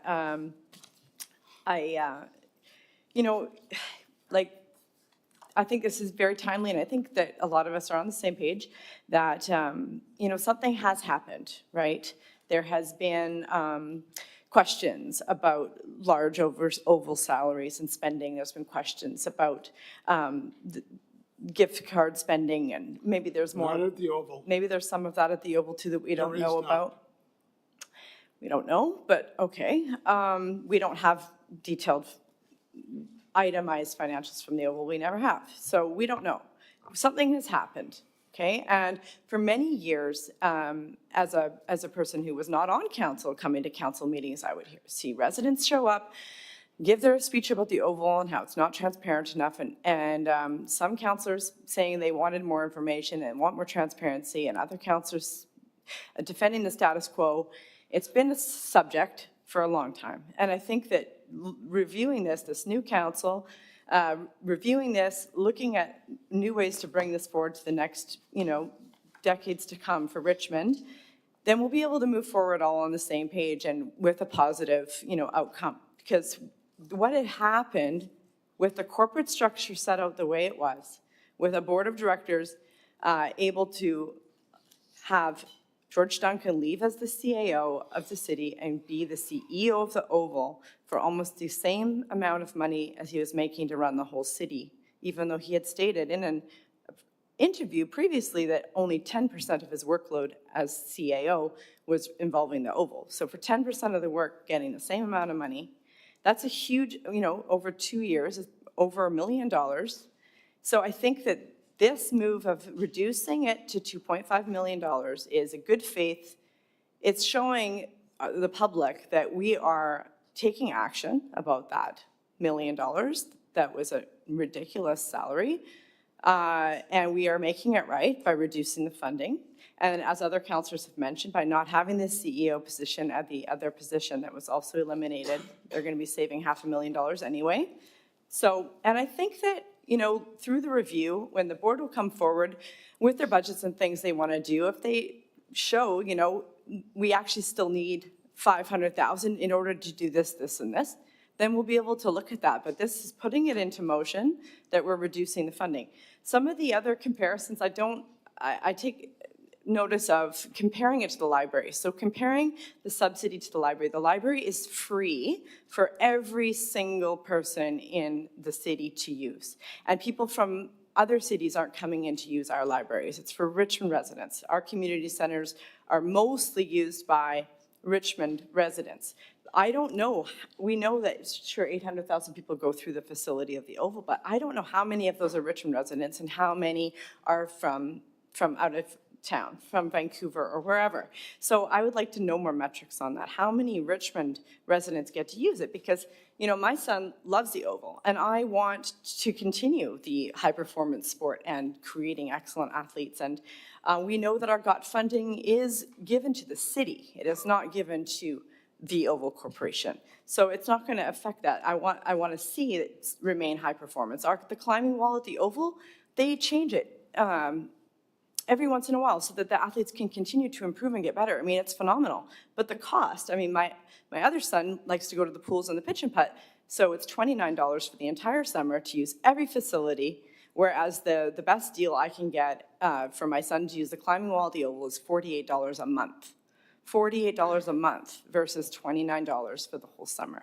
So it's not equitable for Richmond residents compared to the other facilities. So I want to know how much are we subsidizing other residents that aren't from Richmond by keeping it the way we're keeping it? So yeah, kudos to the new board, and I just really want to stress that because the public doesn't all know that we have a new Oval board, and so when they heard about these salaries, they're like, oh, that board has to go, but it's a new board now, so everyone should know that. And this is the responsible thing to do, to look at it and make sure that we're going to have more oversight, see if the new structure would be something that everybody can get on board with. There'll be no more questions, and to keep it a high-performance facility. So I'm looking forward to staff coming back with showing us how we can do that and what the options are. Councillor Al. I just want to make a few points.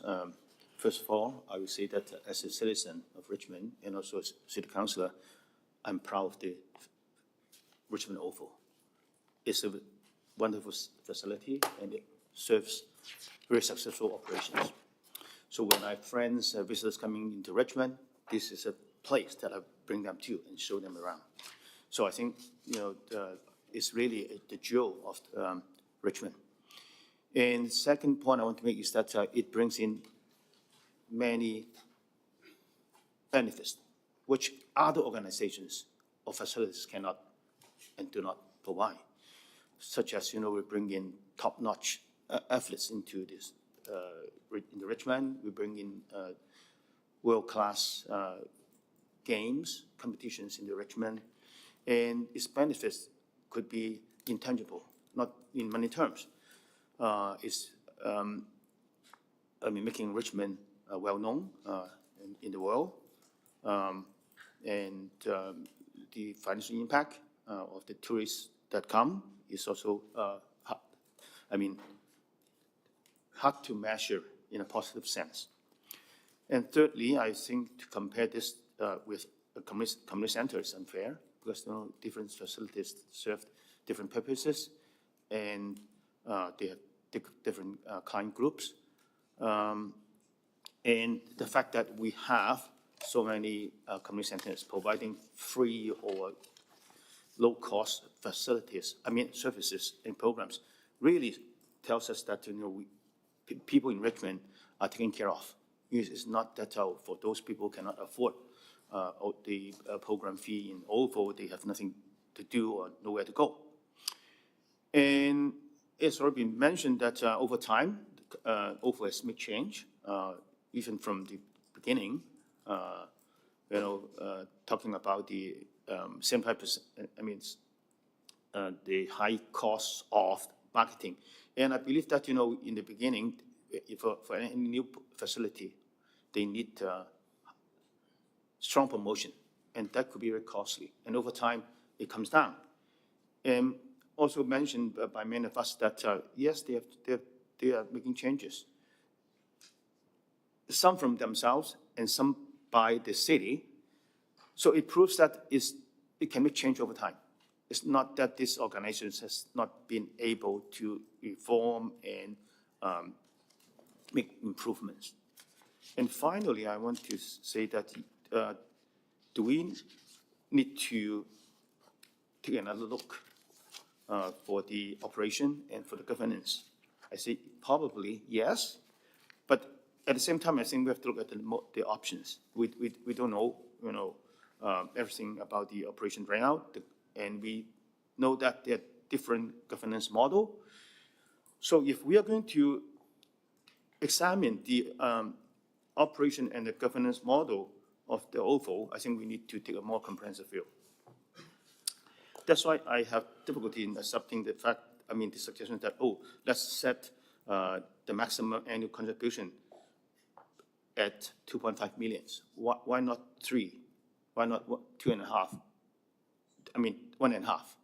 So I think I would support that we do take more comprehensive evaluation of the governance model and take care, and review what the options that we can have. But to have the directions as it is written right now, and the motion itself is really giving a direction of dismantling the corporation. So I would not support the motion as it's written right now, but I would support a referral for a general and comprehensive evaluation of the model. All right, I'd like to make my own comments on this, because I think this report, as it's in front of us, really needs to look at the vision of what was done way back at the beginning. And actually, I think the Oval has stayed pretty true to the original vision for it. And I'll read, and this is a document which was presented to VANOC when we were awarded the right to build the Oval. The legacy, the proposed Oval affords myriad opportunities for creating an exciting and lasting Olympic legacy. It will highlight the best of local and international sport, culture, and special events. Highly visible and accessible, it will stand as a showcase of Olympic excellence and a lasting tribute to the Olympic spirit. The Oval will enhance sport development, physical activity, and community wellness in support of the 2010 objectives of VANOC and the various governments. The proposed venue will provide a center of excellence for sport development and competition, as well as other cultural, economic, and community uses that will benefit all British Columbians, as well as athletes from across Canada and around the world, and support VANOC and the province of BC's 2010 legacy objectives. And this is what surprises me, that in analyzing what we're doing at the Oval, there hasn't been any comprehensive statement as to what the vision is. So I think everything should be reviewed over time. Absolutely everything that we're involved with as a city can stand the test of a review, and this is certainly an example of that. But you have to start with what is it you're trying to do now, and is that meeting your standards, and is that what you want to do? There are many reasons to have the Oval. This is an unparalleled opportunity for the city of Richmond in terms of the economic benefits through sport hosting and other highlights through the Olympic experiences, which, and overall the Oval is one of the biggest tourist attractions in the province. There are cultural benefits that all come from it. And to compare it to a community center, to me, there are commonalities, of course, as people go and have their programs, but there are great differences, and I think that they need to be highlighted. We are playing with some very important aspects of the Oval in terms of this analysis and this resolution, proposed resolution. We have a huge value in the rings. The Olympic Oval is the only facility that is able to bear the rings in the way it is on that building. Others, if they've had an Olympic venue, you'll find the rings somewhere on that venue. But basically, we have the rings, not Vancouver, and we also have the Olympic name. The Olympic name is worth a tremendous amount. It's not just another name. It's not the Richmond Oval, it's the Richmond Olympic Oval. And that brings us a lot of benefits by itself. We have the GOT funding, the Games Operating Trust funding. If we adjust to what some of the statements are in this analysis, so that and we're not careful, if we lose that high-performance element and some of the elements that I just read out, we will lose the GOT funding. Listen, Whistler has the two centers of excellence. They absolutely would love to have all the games operating trust. They are financially not viable. And it is only because of the good work of our representatives who have appeared at the GOT board who have been able to sustain us and increase the amount of funding that we get. So it's somewhere between $2.5 and $4 million a year. And also in terms of the implications, we've got to hear from the board.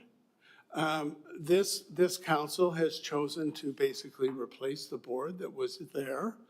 And so I agree with the comments, I think it was Councillor Rao who said, this is basically giving a direction to dismantle that corporation.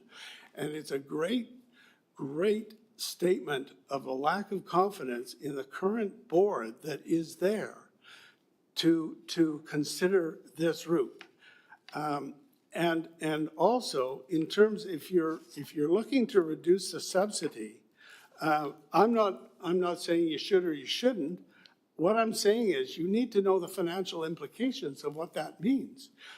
It's not just a number, just reduce it, to such and such a number.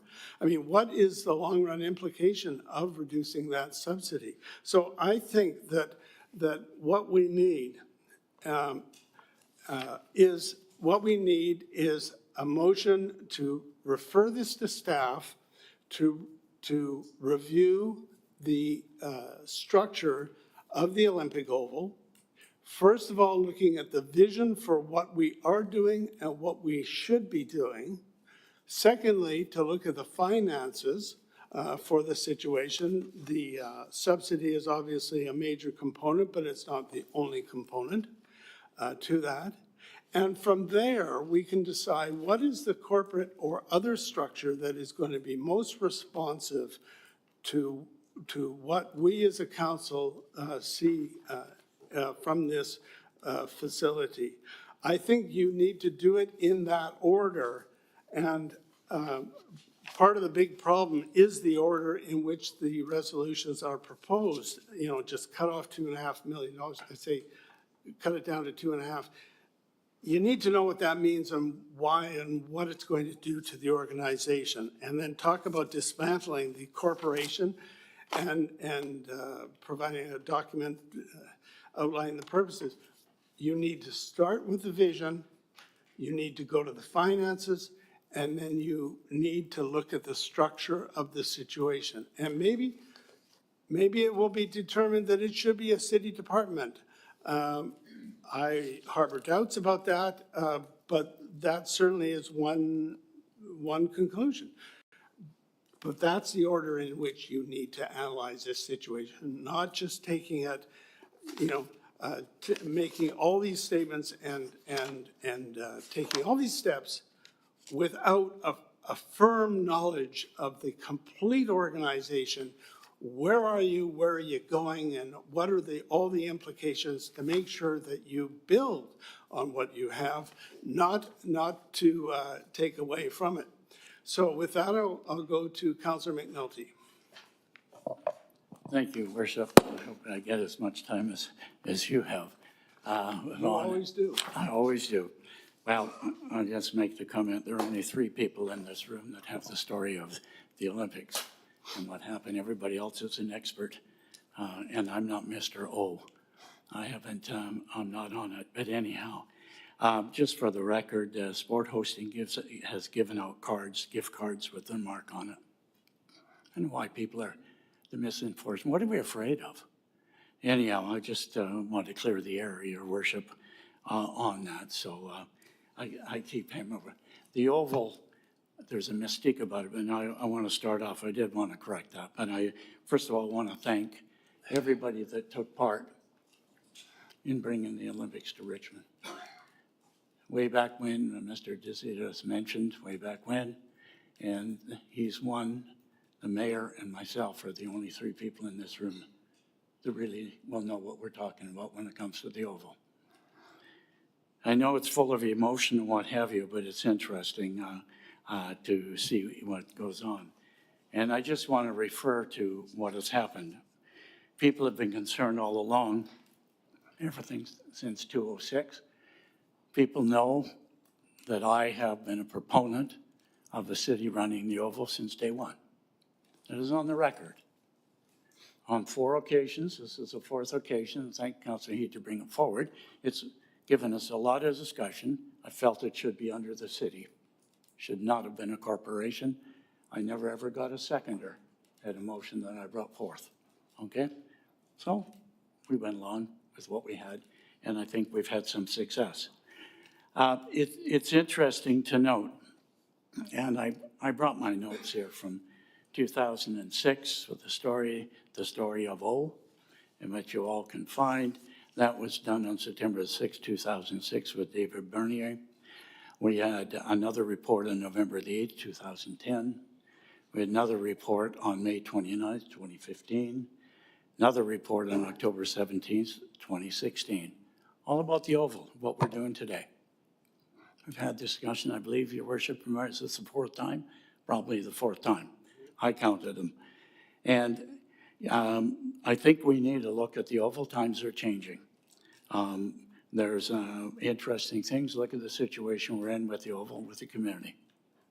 It's not healthy. If you think it is, you got your head shaken. The only time we've got information was in AGM, even though we've had liaison at the Oval. We have not had communication with it. We are the lone shareholder to the Olympic Oval. We are the buck here, not the board.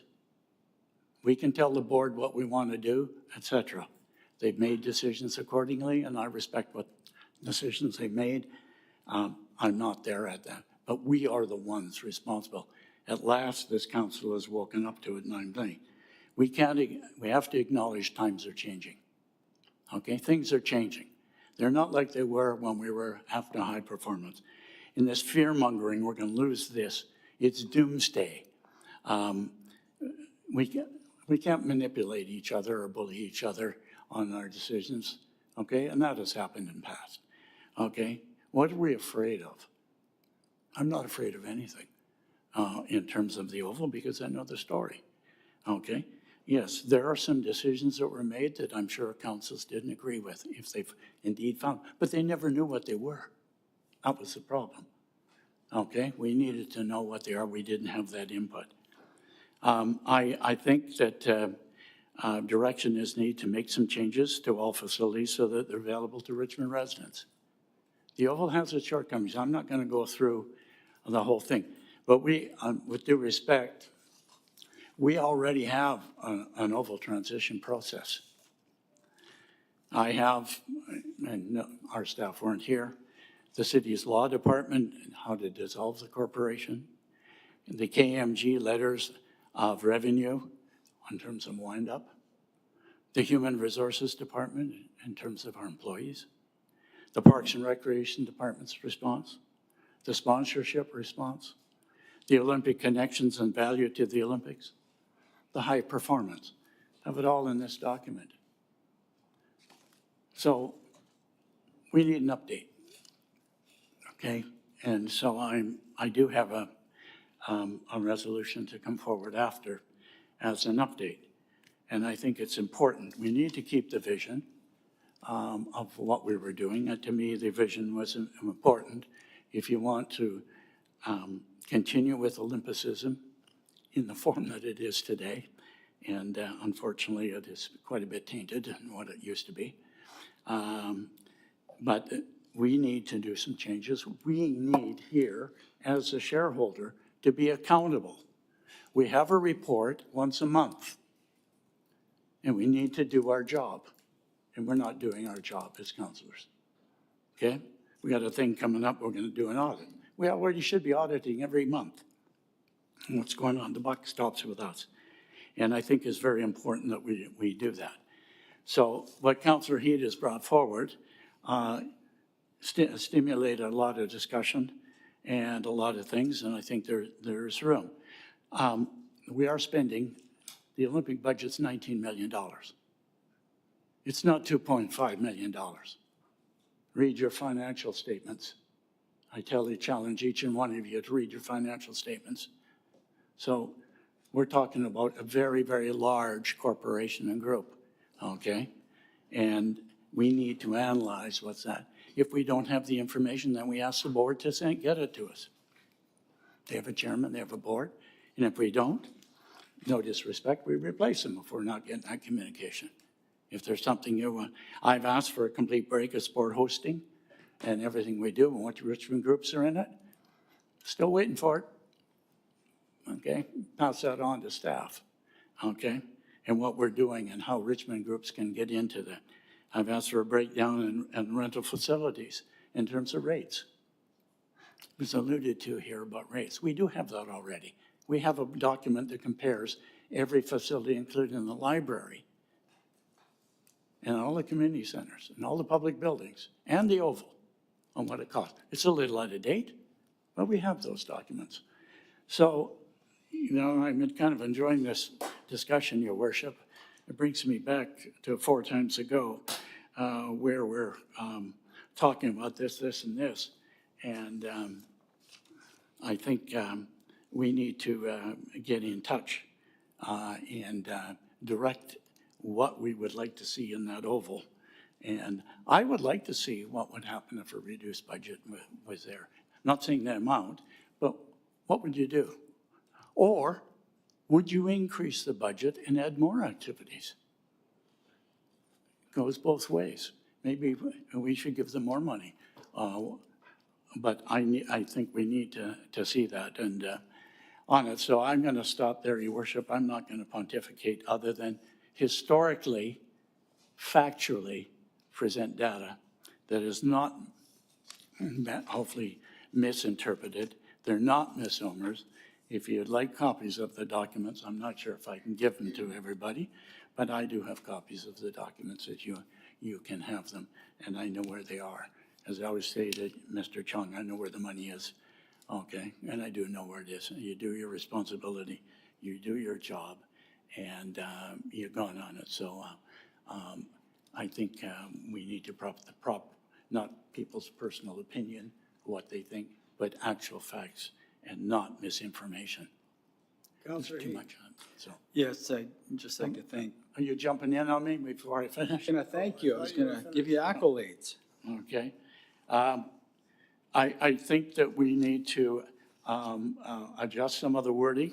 I think I give Councillor Heed credit for bringing it forward. This discussion probably was long overdue, but I figured just like the previous 3 times, I wouldn't get support of a seconder on it because nobody wants to risk coming out and saying something about that, so, and to examine it. But as you know, and the public knows, and how did I find out? That we're already examining it from the Oval's point of view. Everybody in the community knows that. I found out from them that we were doing. The Richmond News, I think, told me. Thank you very much, Maria and company, for keeping us informed. So anyhow, I'm going to stop there, Your Worship. I think that what we have on our plate, I think I'd actually like to see, to be quite frank, what would happen with that amount of 2.5 million. What would you do? I'm not saying we would do it necessarily, but what would you do? How would it change? We've asked other things. What is the impact? And why wouldn't we? Next year is going to be a very difficult year. You're all up for re-election. Yeah, I'm not sure you can tell the community you're going to go for a 7% tax increase and have fun and stand up and say that, and then they're going to say, where are you going to cut? I'm going to go for 1.75. So we'll see where we're going. So thank you, Your Worship. Ford, if you'd like any other documents. I'm not Mr. O, but I know who Mr. O is. Councillor Heath. So I'd just like to thank Councillor McNulty, and the advent of bringing this to where it is today is incredible. You've got all your faculties in your mind, and really appreciate what you're bringing forward. I just want to point out is, do we think if we go and we pass this motion, poof, the building's gonna disappear. That building's still going to be there. It's still going to be the jewel of Richmond. It's still going to have the name on it, Richmond Olympic Oval. Mayor, it's all here. It's still gonna have the rings on it. It's all there. We're still gonna get the GOT funding. It's all there. So I'm not saying it's disinformation, but misinformation. It's all there on how we retain it. There's no massive, because we're dissolving a corp, that all of a sudden, poof, the oval's gone, poof, the GOT money's gone, poof, the rings are gone, the name's gone. No, absolutely not. It's all there. And yearly, annually, you take into account all of the subsidies, it's $9 to $10 million of taxpayers' money to the oval, And, you know, Councillor Day brought up some important questions. How much of that is serving the people of Richmond? How much? Really, you know, we've got to determine that. Mayor, you'd say we've got to bring the Oval board here, the CFO of the Oval. We already know the answers. I don't know why the heck we have to bring someone else to know the answers.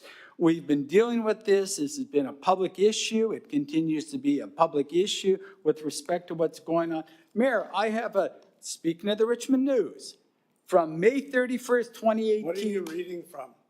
A comment that you made. While Council's liaison to the Oval, Mayor Malcolm Brody, deferred specific questions about VROCs to staff, he said he is satisfied with the Oval's financial situation, liking it to a large community center. I don't know what you're reading from. I just said the Richmond Olympic Oval, it's a May 31st, 2018, published by Graham Wood. I assure you, I've not spoken to Graham Wood. In 2018? Oh, May I don't know what 31st, 2018. I don't know this what was I did in published. 2018. Sorry, Councilor. Anyhow, but when you go and you look at, you start digging up, you start doing some probes into what's going on, and I know Councillor McNulty has tons of reports. You wouldn't believe what you can actually find out that's it's in the public domain with respect to what is going on. And, you know, I really have, you know, some concerns if we say, and Councillor McNulty used a strong name, fear-mongering. I won't use that strong of a term with respect to what's going on, but we need to be factual on this. We need to give this a look. You know, at the end of the day, it's the Richmond taxpayers that are asking us to do it. They're the ones that we are accountable to. They are actually the shareholders of the Richmond Olympic Oval. And I'll tell you, and I know several councillors around this table have been inundated with people giving them feedback with respect to this. And there's some people that have been, you know, they make it their mainstay to bring this information forward. So when you start to look at the agreements, when you start to look at what is going on there, how we have to, it's like pulling teeth to get some of the information from there, we need to re-look at this. And if you want to divide my motion up into two parts, fine, divide up into two parts. But if you want to try and amend it, try and amend it. Councillor Day. Yeah, thank you. I just wanted to point out on page 33 of the document that you provided to us tonight, Mayor Brody, it states, post-game operating costs of the proposed Richmond Olympic Oval are estimated to be $9.35 million annually. So it's been there. Those costs have been there since the very beginning. So we shouldn't be surprised. That's just the way it's run. Now, having said that, the board, everyone's concerned about, well, the board's doing a great job. Why do we want to get rid of them? Every community center in Richmond has a board, and there's no reason that this board simply couldn't be moved to a community board. And then the city is not going to lose the famous Richmond Speed Skating Oval just because it's not a corporation, it's now run by the city. Nothing changes. It's exactly the same. And let's think about what happened with the curling club. The curling club was having a lot of difficulties. It was a private facility, and then the city took it over with their blessing. And now, if you go there in the summertime, they've got badminton, they got cadets marching around, and it's being better utilized because the city got involved. The city has got so much expertise, and we know where the gaps are, so we could use the oval. But I just want to read part 2. It says really clearly that set out a process to examine dismantling the Richmond Oval Corporation while identifying an alternative structure, framework, and governance for the new facility inauguration. This is giving staff the ability to do their job, which is to look at it and say, okay, we've looked at it and this is what we'd like to do. There's nothing scary in here. It's just common sense that it's time after 15 years to get going on and look and see what else we can do. Because I'm not the only one who's been frustrated sitting around council table trying to get information out of the Oval Corp and not getting it. So I say let's be modern, let's move forward, and let's do what we are paid to do, which is make sure that the taxpayers' dollars are being spent wisely. Before I go to Councillor Hobbs, I just want to note, you talk about the community centers and their boards. Those are separate societies.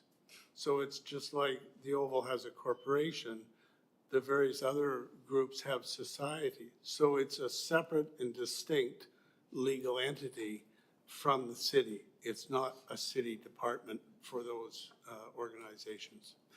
Councillor Hobbs. Thanks, and through the chair, I'm just thinking about it. I don't think this is moved and seconded, but I do have a couple of amendments I'd like to suggest, but I think I'm too early, right? Yes, you are too early. It's not on the floor. All right, oops. All right, so I assume Councillor Heed is going to move his motion, and we have it. Well, you can divide it up. And more than one person has talked about having, more than one person has talked about amendments. So go ahead. So do you want me to separate them out? Well, no, I mean, we've got them in front of us. So Hey, if you okay, want, well, just move them, and we'll deal with them separately if you want. Okay. I'll do it. Motion that the maximum annual contribution to the Richmond Olympic Oval Corporation for 2026 be limited to $2.5 million. That, number two, that the Chief Administrative Officer, CAO, set out a process to examine dismantling the Richmond Olympic Oval Corporation while identifying an alternative structure and/or framework and governance for the new facility inauguration in the first quarter of 2027. And number three, that the CAO provide a comprehensive document to council by the end of 2025 outlining the purposes, strategies, and financial projections for the transition of the facility. So you're moving that. I am moving it. All right, Councillor Liu. Thank you, Worship. So it's been mentioned that 2.5 million is a number plucked out of the air and doesn't necessarily relate to anything and presupposes something's happening. Motion number 2 talks about examining dismantling the Oval Corporation and trying to figure out a different governance framework for it. And then number 3 assumes that it's been dismantled because then it puts the job of presenting the purposes, strategies, and financial projections on our CAO versus on the existing board of directors. So number 3 assumes that the existing board of directors no longer exists, or it assumes then that the CAO is obtaining that from the existing board of directors. So why aren't we asking the existing board of directors for that if that's what's wanted, the comprehensive document, because the existing board should be having something like that or working on something like that currently. So I don't know that number 3 is our CAO's job yet, because we haven't dismantled anything. So it's not her job to do this as much as she has nothing else to do this summer. So I think they should be, at least if we're gonna vote on them separately. And I move that we, I'd like to make an amendment to item number 2. So not just set out a process, just review the structure. Just change the whole thing, that staff review the structure of the Olympic Oval and report back. Review the governance structure of the Richmond Olympic Oval and report back.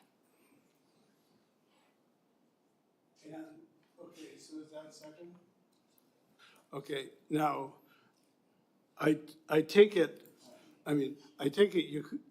the reason for that is that it's a more neutral way of looking at it. Well, it doesn't presuppose that we've made any Right. decision one way or the other. Like, we're not throwing the current oval board out. We haven't even looked at what supposedly they have in terms of purposes, strategies, and financial projections.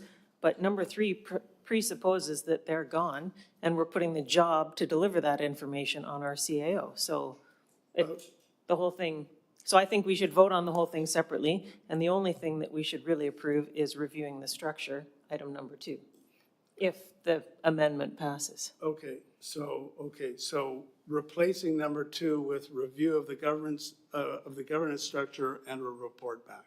Yes. So that's what you're saying. Okay, I've got a couple of speakers, but I don't know whether they're on the main motion or where. So if you want to speak on the amendment, put up your hand. Councillor Glanders.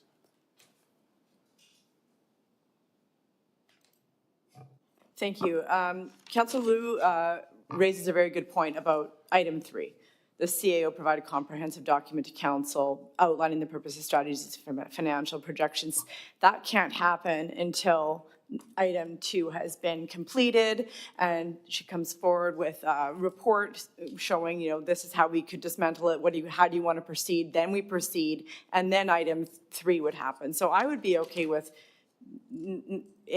Councillor Heed removing item 3 altogether, or we can vote on them separately and just vote it down. That's fine. On the amendment. Sorry, we can deal with it separately. Yeah, so I'm just saying, I agree with your comments on that, absolutely.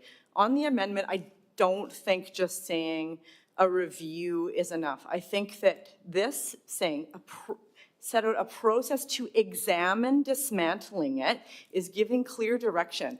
This is what it would take to dismantle it. This is what structure could replace it. These are the implications of doing that. If we have a motion just to review it, we could just, likely we won't because of the discussion. Our staff is very competent, but we could get back a very general, this is what it is, and not have any options on actually voting to dismantle it if that's what we choose to do. So the motivation behind this is to say, let's look at what it would be to not have a corporation anymore. Not having a board. Okay. So I don't agree. I think that this is absolutely a referral item to the way it is. Okay, let's just hold that thought, go back to Councillor Liu. Based on those comments that were just made, how about, instead of just saying review the governance structure and report back, review the governance structure, including the basic corporate structure of the Oval, and report back. That would take care of what you're saying. Would that be acceptable? Yep. And Councillor Glanders? And even provide options. Report back with options. Now, Councillor Glanders, does that address your point? Well, I think that the original motion could have been written that way or the way it's written. The only difference is that someone else is getting their words in, but it's exactly the same thing. I think words matter, and I think the tenor of this amendment is quite different than what is stated as number 2. So, okay, so. Especially when it talks about a new facility inauguration. Hold it, we've got a speaking order. So that, can we, by consent, put that as the rest of the motion, your amendment? Okay, so I'll take that as a friendly unless someone objects to that. Not saying you have to vote for it, just. But then if we accept it as a friendly. Okay, we'll deal with it. You want to amend the amendment in that way? Can you read it out? What have we added? That the chief administrative officer set out a process to examine dismantling the Olympic Oval Corporation while identifying an alternative structure, framework, and governance for the new facility inauguration in the first quarter of 2027. We are on the amendment. I'm just trying to see what's going to be gone with the amendment, so that we'd be getting rid of the whole second half, the alternative structure framework? We're going to review the situation and report back with options. Okay? I don't see the point of amending it. All right. Sorry. Okay, so Counselor Liu, I'll take that as your motion to amend. Is it seconded? It's seconded. Further discussion on that amendment option? Sorry? I'd like to move an amendment to the Okay. amendment. Let's hear it. Okay. Well, just a minute. Counselor Hobbs had his hand up first, and we'll go to you. On what is on the floor? Just a minute, sorry. Go ahead. Well, sorry, through the chair. No, I had an amendment on clause 2, not an amendment on the amendment that's on the floor right now. Okay. Can't believe I said that. Okay. Counselor McNulty, on the amendment. Thank you, Worship. I won't support the amendment. Unbelievable what's going on here. I guess we're afraid of something. But I'd like to move an amendment to the amendment. And in that, council direct the CAO to provide an updated process which the Richmond Olympic Oval would be moved from operating under the governance of the Richmond Olympic Oval Corporation to be operated by the city of Richmond. That would be contrary to what this amendment is. Okay? I don't think so. That's really consistent with the original number 2. Well, no, I didn't say remove the board. I've asked for an updated process, Mr. Mayor. Okay. Is what I did. I didn't make any motion. I'm not kicking anybody out. Updated, Okay. Go ahead. What did Okay, you if say? you would listen, you said the words are very important. I'm trying to listen. All right. Please say it. Council direct the CAO to provide an updated process. We already have a process. You want one? I got one here, folks. Tell us about, what's your motion? Okay? Which the Richmond Oval would be moved from operating under the governance of the Richmond Olympic Oval Corporation to be operated by the city of Richmond. Now, We need that process. I'm taking that as contrary for the simple reason that you're mandating that you go from the corporate to a city department. The amendment to number 2 doesn't prescribe that it's going to a city department or anything else. It's going to be reviewed and come back with options. on I'm that not basis. asking for anything. You're interpreting it. Again, excuse me. We could just vote down the amendment. I'm asking for an updated process. The key in this is an updated process. I didn't say we're changing Just a anything. minute. Continue with your wording. An updated process to, Which the Richmond Olympic Oval would be moved from operating under the governance of the Richmond Olympic Corporation to be operated by the city of Richmond. But I didn't say it would be done. I asked for the process if we were to do it. What is it? Update us. How is it going to be we can done? include that in the amendment. That amendment. Just a minute. It says it's a report back with, on options, including the possibility of making it a city department instead of a corporation. It's much cleaner, in my opinion, what I've got. Worked this well, one over very carefully. But Okay. anyhow. My suggestion is if that's what you want, let's put that into the amendment. Are you okay with that? Why don't we vote on his amendment, the amendment, and then vote on the amendment and vote on the motion? No, the way it's stated, it's contrary to the motion. Okay? Unless we add to your amendment, it's contrary, so we can't. Okay? Well, Just a minute.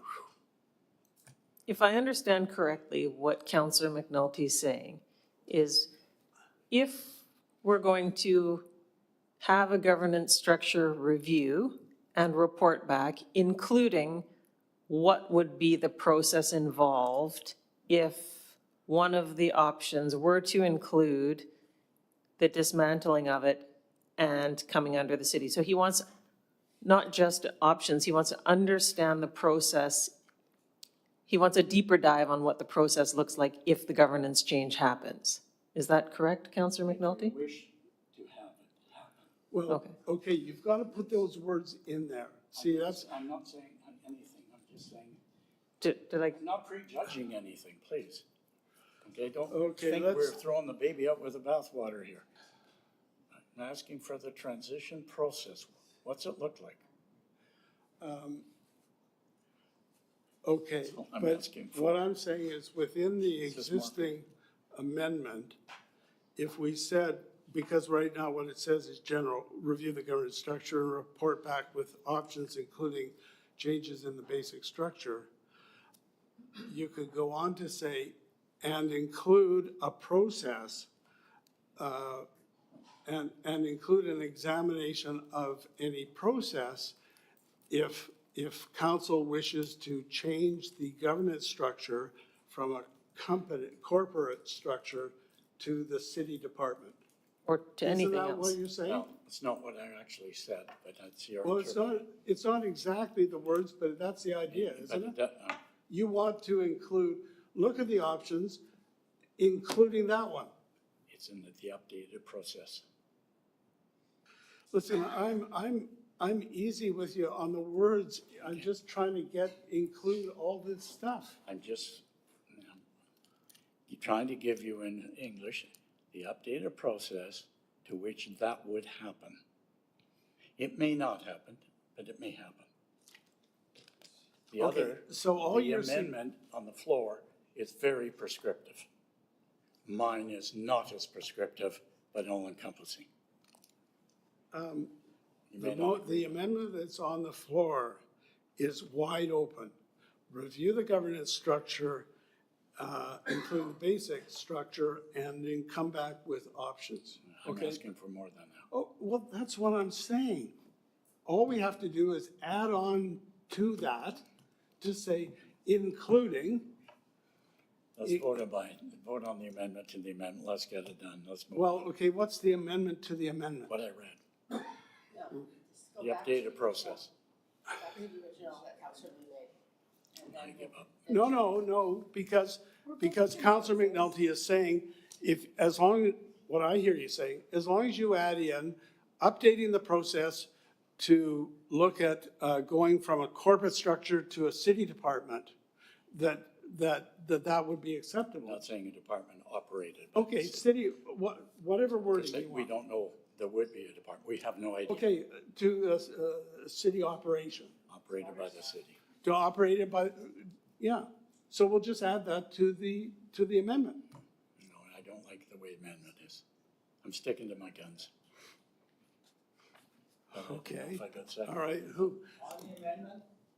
Just a minute. I am on the amendment. We got Councillor Hobbs and then you. Councillor Hobbs. Thanks, through the chair. I had another amendment. It's not on this amendment. Councillor. I'll wait. Yes, thank you. We can wordsmith this to death. First of all, who the heck's talking about the governance? We're talking about the entire structure. The board that governs it is fine. We're fine with that. Now we're going to look at them? Absolutely not. So wordsmith this to death. The end of the day, the Oval Corp has to be gone. That's kind of the governance structure, and that's what you talked about. Oh, that's what you've said. Let's keep it clean here. It's a family show. Going around in circles. Fine, you don't have to swear about it.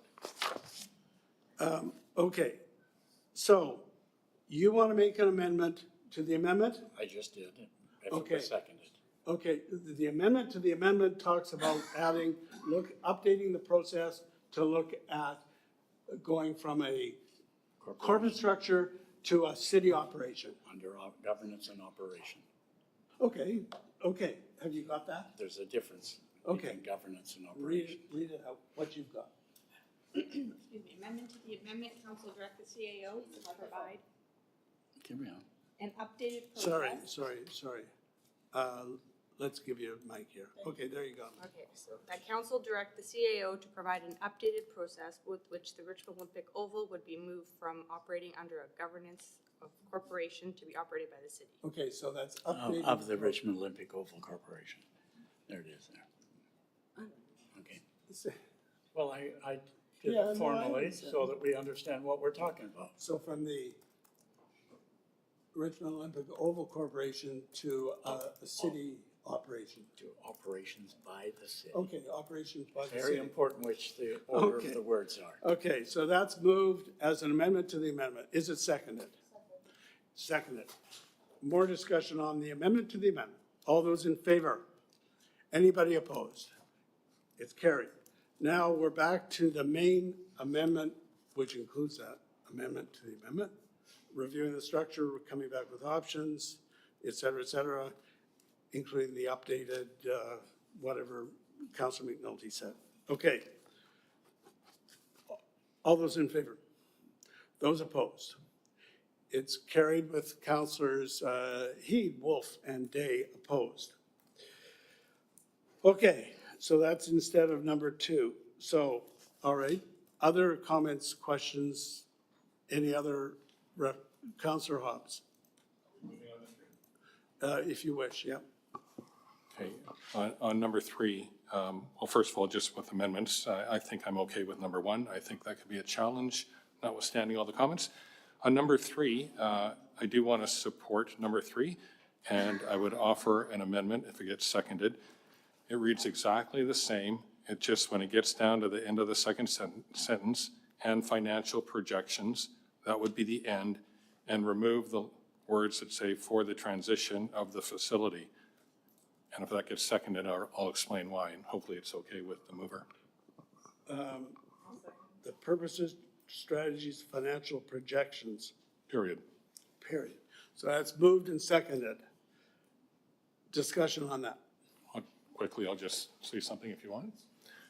I don't think it changes it too much, I hope, and you're okay with that? Yeah, because we don't know what the transition will be, so I think that makes it a bit cleaner. Thank you. Okay. On that amendment to number 3, all those in favor? Any opposed? That is carried with Councillor Au opposed. Now, I want to, on number 1, the maximum annual contribution, I think should await the number 3. So I would say we should, that the maximum annual, that question, how would we do it? That question be deferred to, we would incorporate that with the analysis in number 3. Because we need to know the financial implications of what it is. And number 3, we will have those purposes, strategies, financial projections. And it will, and then you can tell us what it is you can reduce it to. I mean, hopefully that can be done, but let's see. So I'm suggesting that be changed in that way. Is there a seconder for that? Nope. Okay. Anything else? So that leaves number 1, which is on the floor. All those in favor? Any opposed? That is carried with Councillors Liu, Au, and the mayor opposed. Okay, that's it. Nothing more to that. That was easy. Okay, then we're on to the final item. We did. We went 2, 3, 1. For 3, don't we still have the problem with the CAO as a third party and can't be the one required to provide that information? We have a board of directors who's tasked with having that, so. So is her job to go get it from the board? Well, I think the direction would be is to liaise with the board to get that information, et cetera. And if she has a problem with that, she would come back to us. I would expect full cooperation, frankly. Councillor McNulty, did you have something else? Sorry. Okay. Now, Councillor Galander's on your number 7. Thank you, Your Worship. This is fairly simple. It states in our terms of reference for our finance committee that it is to serve as the city's audit committee. But we don't actually use it as such because we don't get audits reported to council. So I will just read the motion, and I've spoken to the mayor, and you know, changing the name or setting up a new committee would be directly in the purview of the mayor. So this is agreeable. Motion that council change the name of the finance committee to the Finance and Audit Committee. 2, that it be referred to staff to alter the terms of reference of said Finance and Audit Committee to include responsibilities relating to internal audits and report back. Let's read the rationale in the background. It's not too long. The motion is for council to take measures to improve financial accountability, transparency, and increase council oversight on financial matters. The motion is consistent with Richmond City Council's strategic plan, responsible financial management and governance, seeking improvements and efficiencies in all aspects of city business. 4.3, foster community trust through open, transparent, and accountable budgeting practices. While the city has internal financial controls already in place, the current events regarding unaccounted for gift cards and Olympic Oval salaries and travel have highlighted the need for increased internal auditing and council oversight into financial matters. The public should see the city take immediate action over and above any investigations currently taking place, ensuring that tax dollars are protected and accounted for. The terms of reference for the city's finance committee states that one of the purposes of the committee is to serve as the city's audit committee. The committee's specific areas of responsibility include the appointment of the external auditor and review of the external audit planning letter, review findings and recommendations made by the city's external auditor, etc. The terms of reference of the newly named committee should be expanded to include all these responsibilities as they relate to internal audits as well as external. And I would so move. Okay, so it's moved and seconded. Did you want to make further comments? Sure, yeah, just that we are going to be looking at increasing our internal audits. That's going to be coming forward. So this will be directly reporting to council through the audit committee. I feel like it will give increased oversight. It'll give us more input. The internal auditors, as they differ from external auditors, will be able to identify areas where there's some weaknesses in controls, recommend anti-fraud procedures, look for inefficiencies, whereas the external auditors are more general. So I just see it as a first step in showing the public that we're increasing our financial oversight. Yeah, if I can just add to that, I agree with those comments. When you look at the terms of reference of the Finance Committee, it already says that it's to serve as the city's audit committee. However, when you look through the terms of reference, it's quite clear that they're talking about the external audit. So now you're talking about the internal audit, and we'll get some revised terms of reference and go from there. And also, we get periodic internal audit reports, but they don't come to council, so we'll be part of that process. Councillor Hobbs. Thanks, and through the chair, yeah, really quickly, I totally agree with changing the name. It'll be more inclusive and describe what actually does happen. Internal audits are an important part. They ensure compliance with regulation, policy, procedure. They can also uncover things that end up having better policy and procedure developed. So I totally support it. And I know for a matter of fact that I do want the public to understand that internal audits are done, and there's been a couple fairly significant ones completed in the city recently. So it's a good change. Thank you. All right, Councillor Wolf. Thanks, yeah, I'll be in support of this. I'll just highlight that District of West Van, City of Nanaimo, Halifax, Prince George, Maple Ridge, White Rock also named their finance committee the Finance and Audit Committee. Thanks. Well, the important point to me is we have an internal auditor, and there is going to be a request for more personnel in that sense once we get to budget time. All right, so I think we're moved and seconded on this, aren't we? No? Yes, okay. All those in favor? Any opposed? That's carried.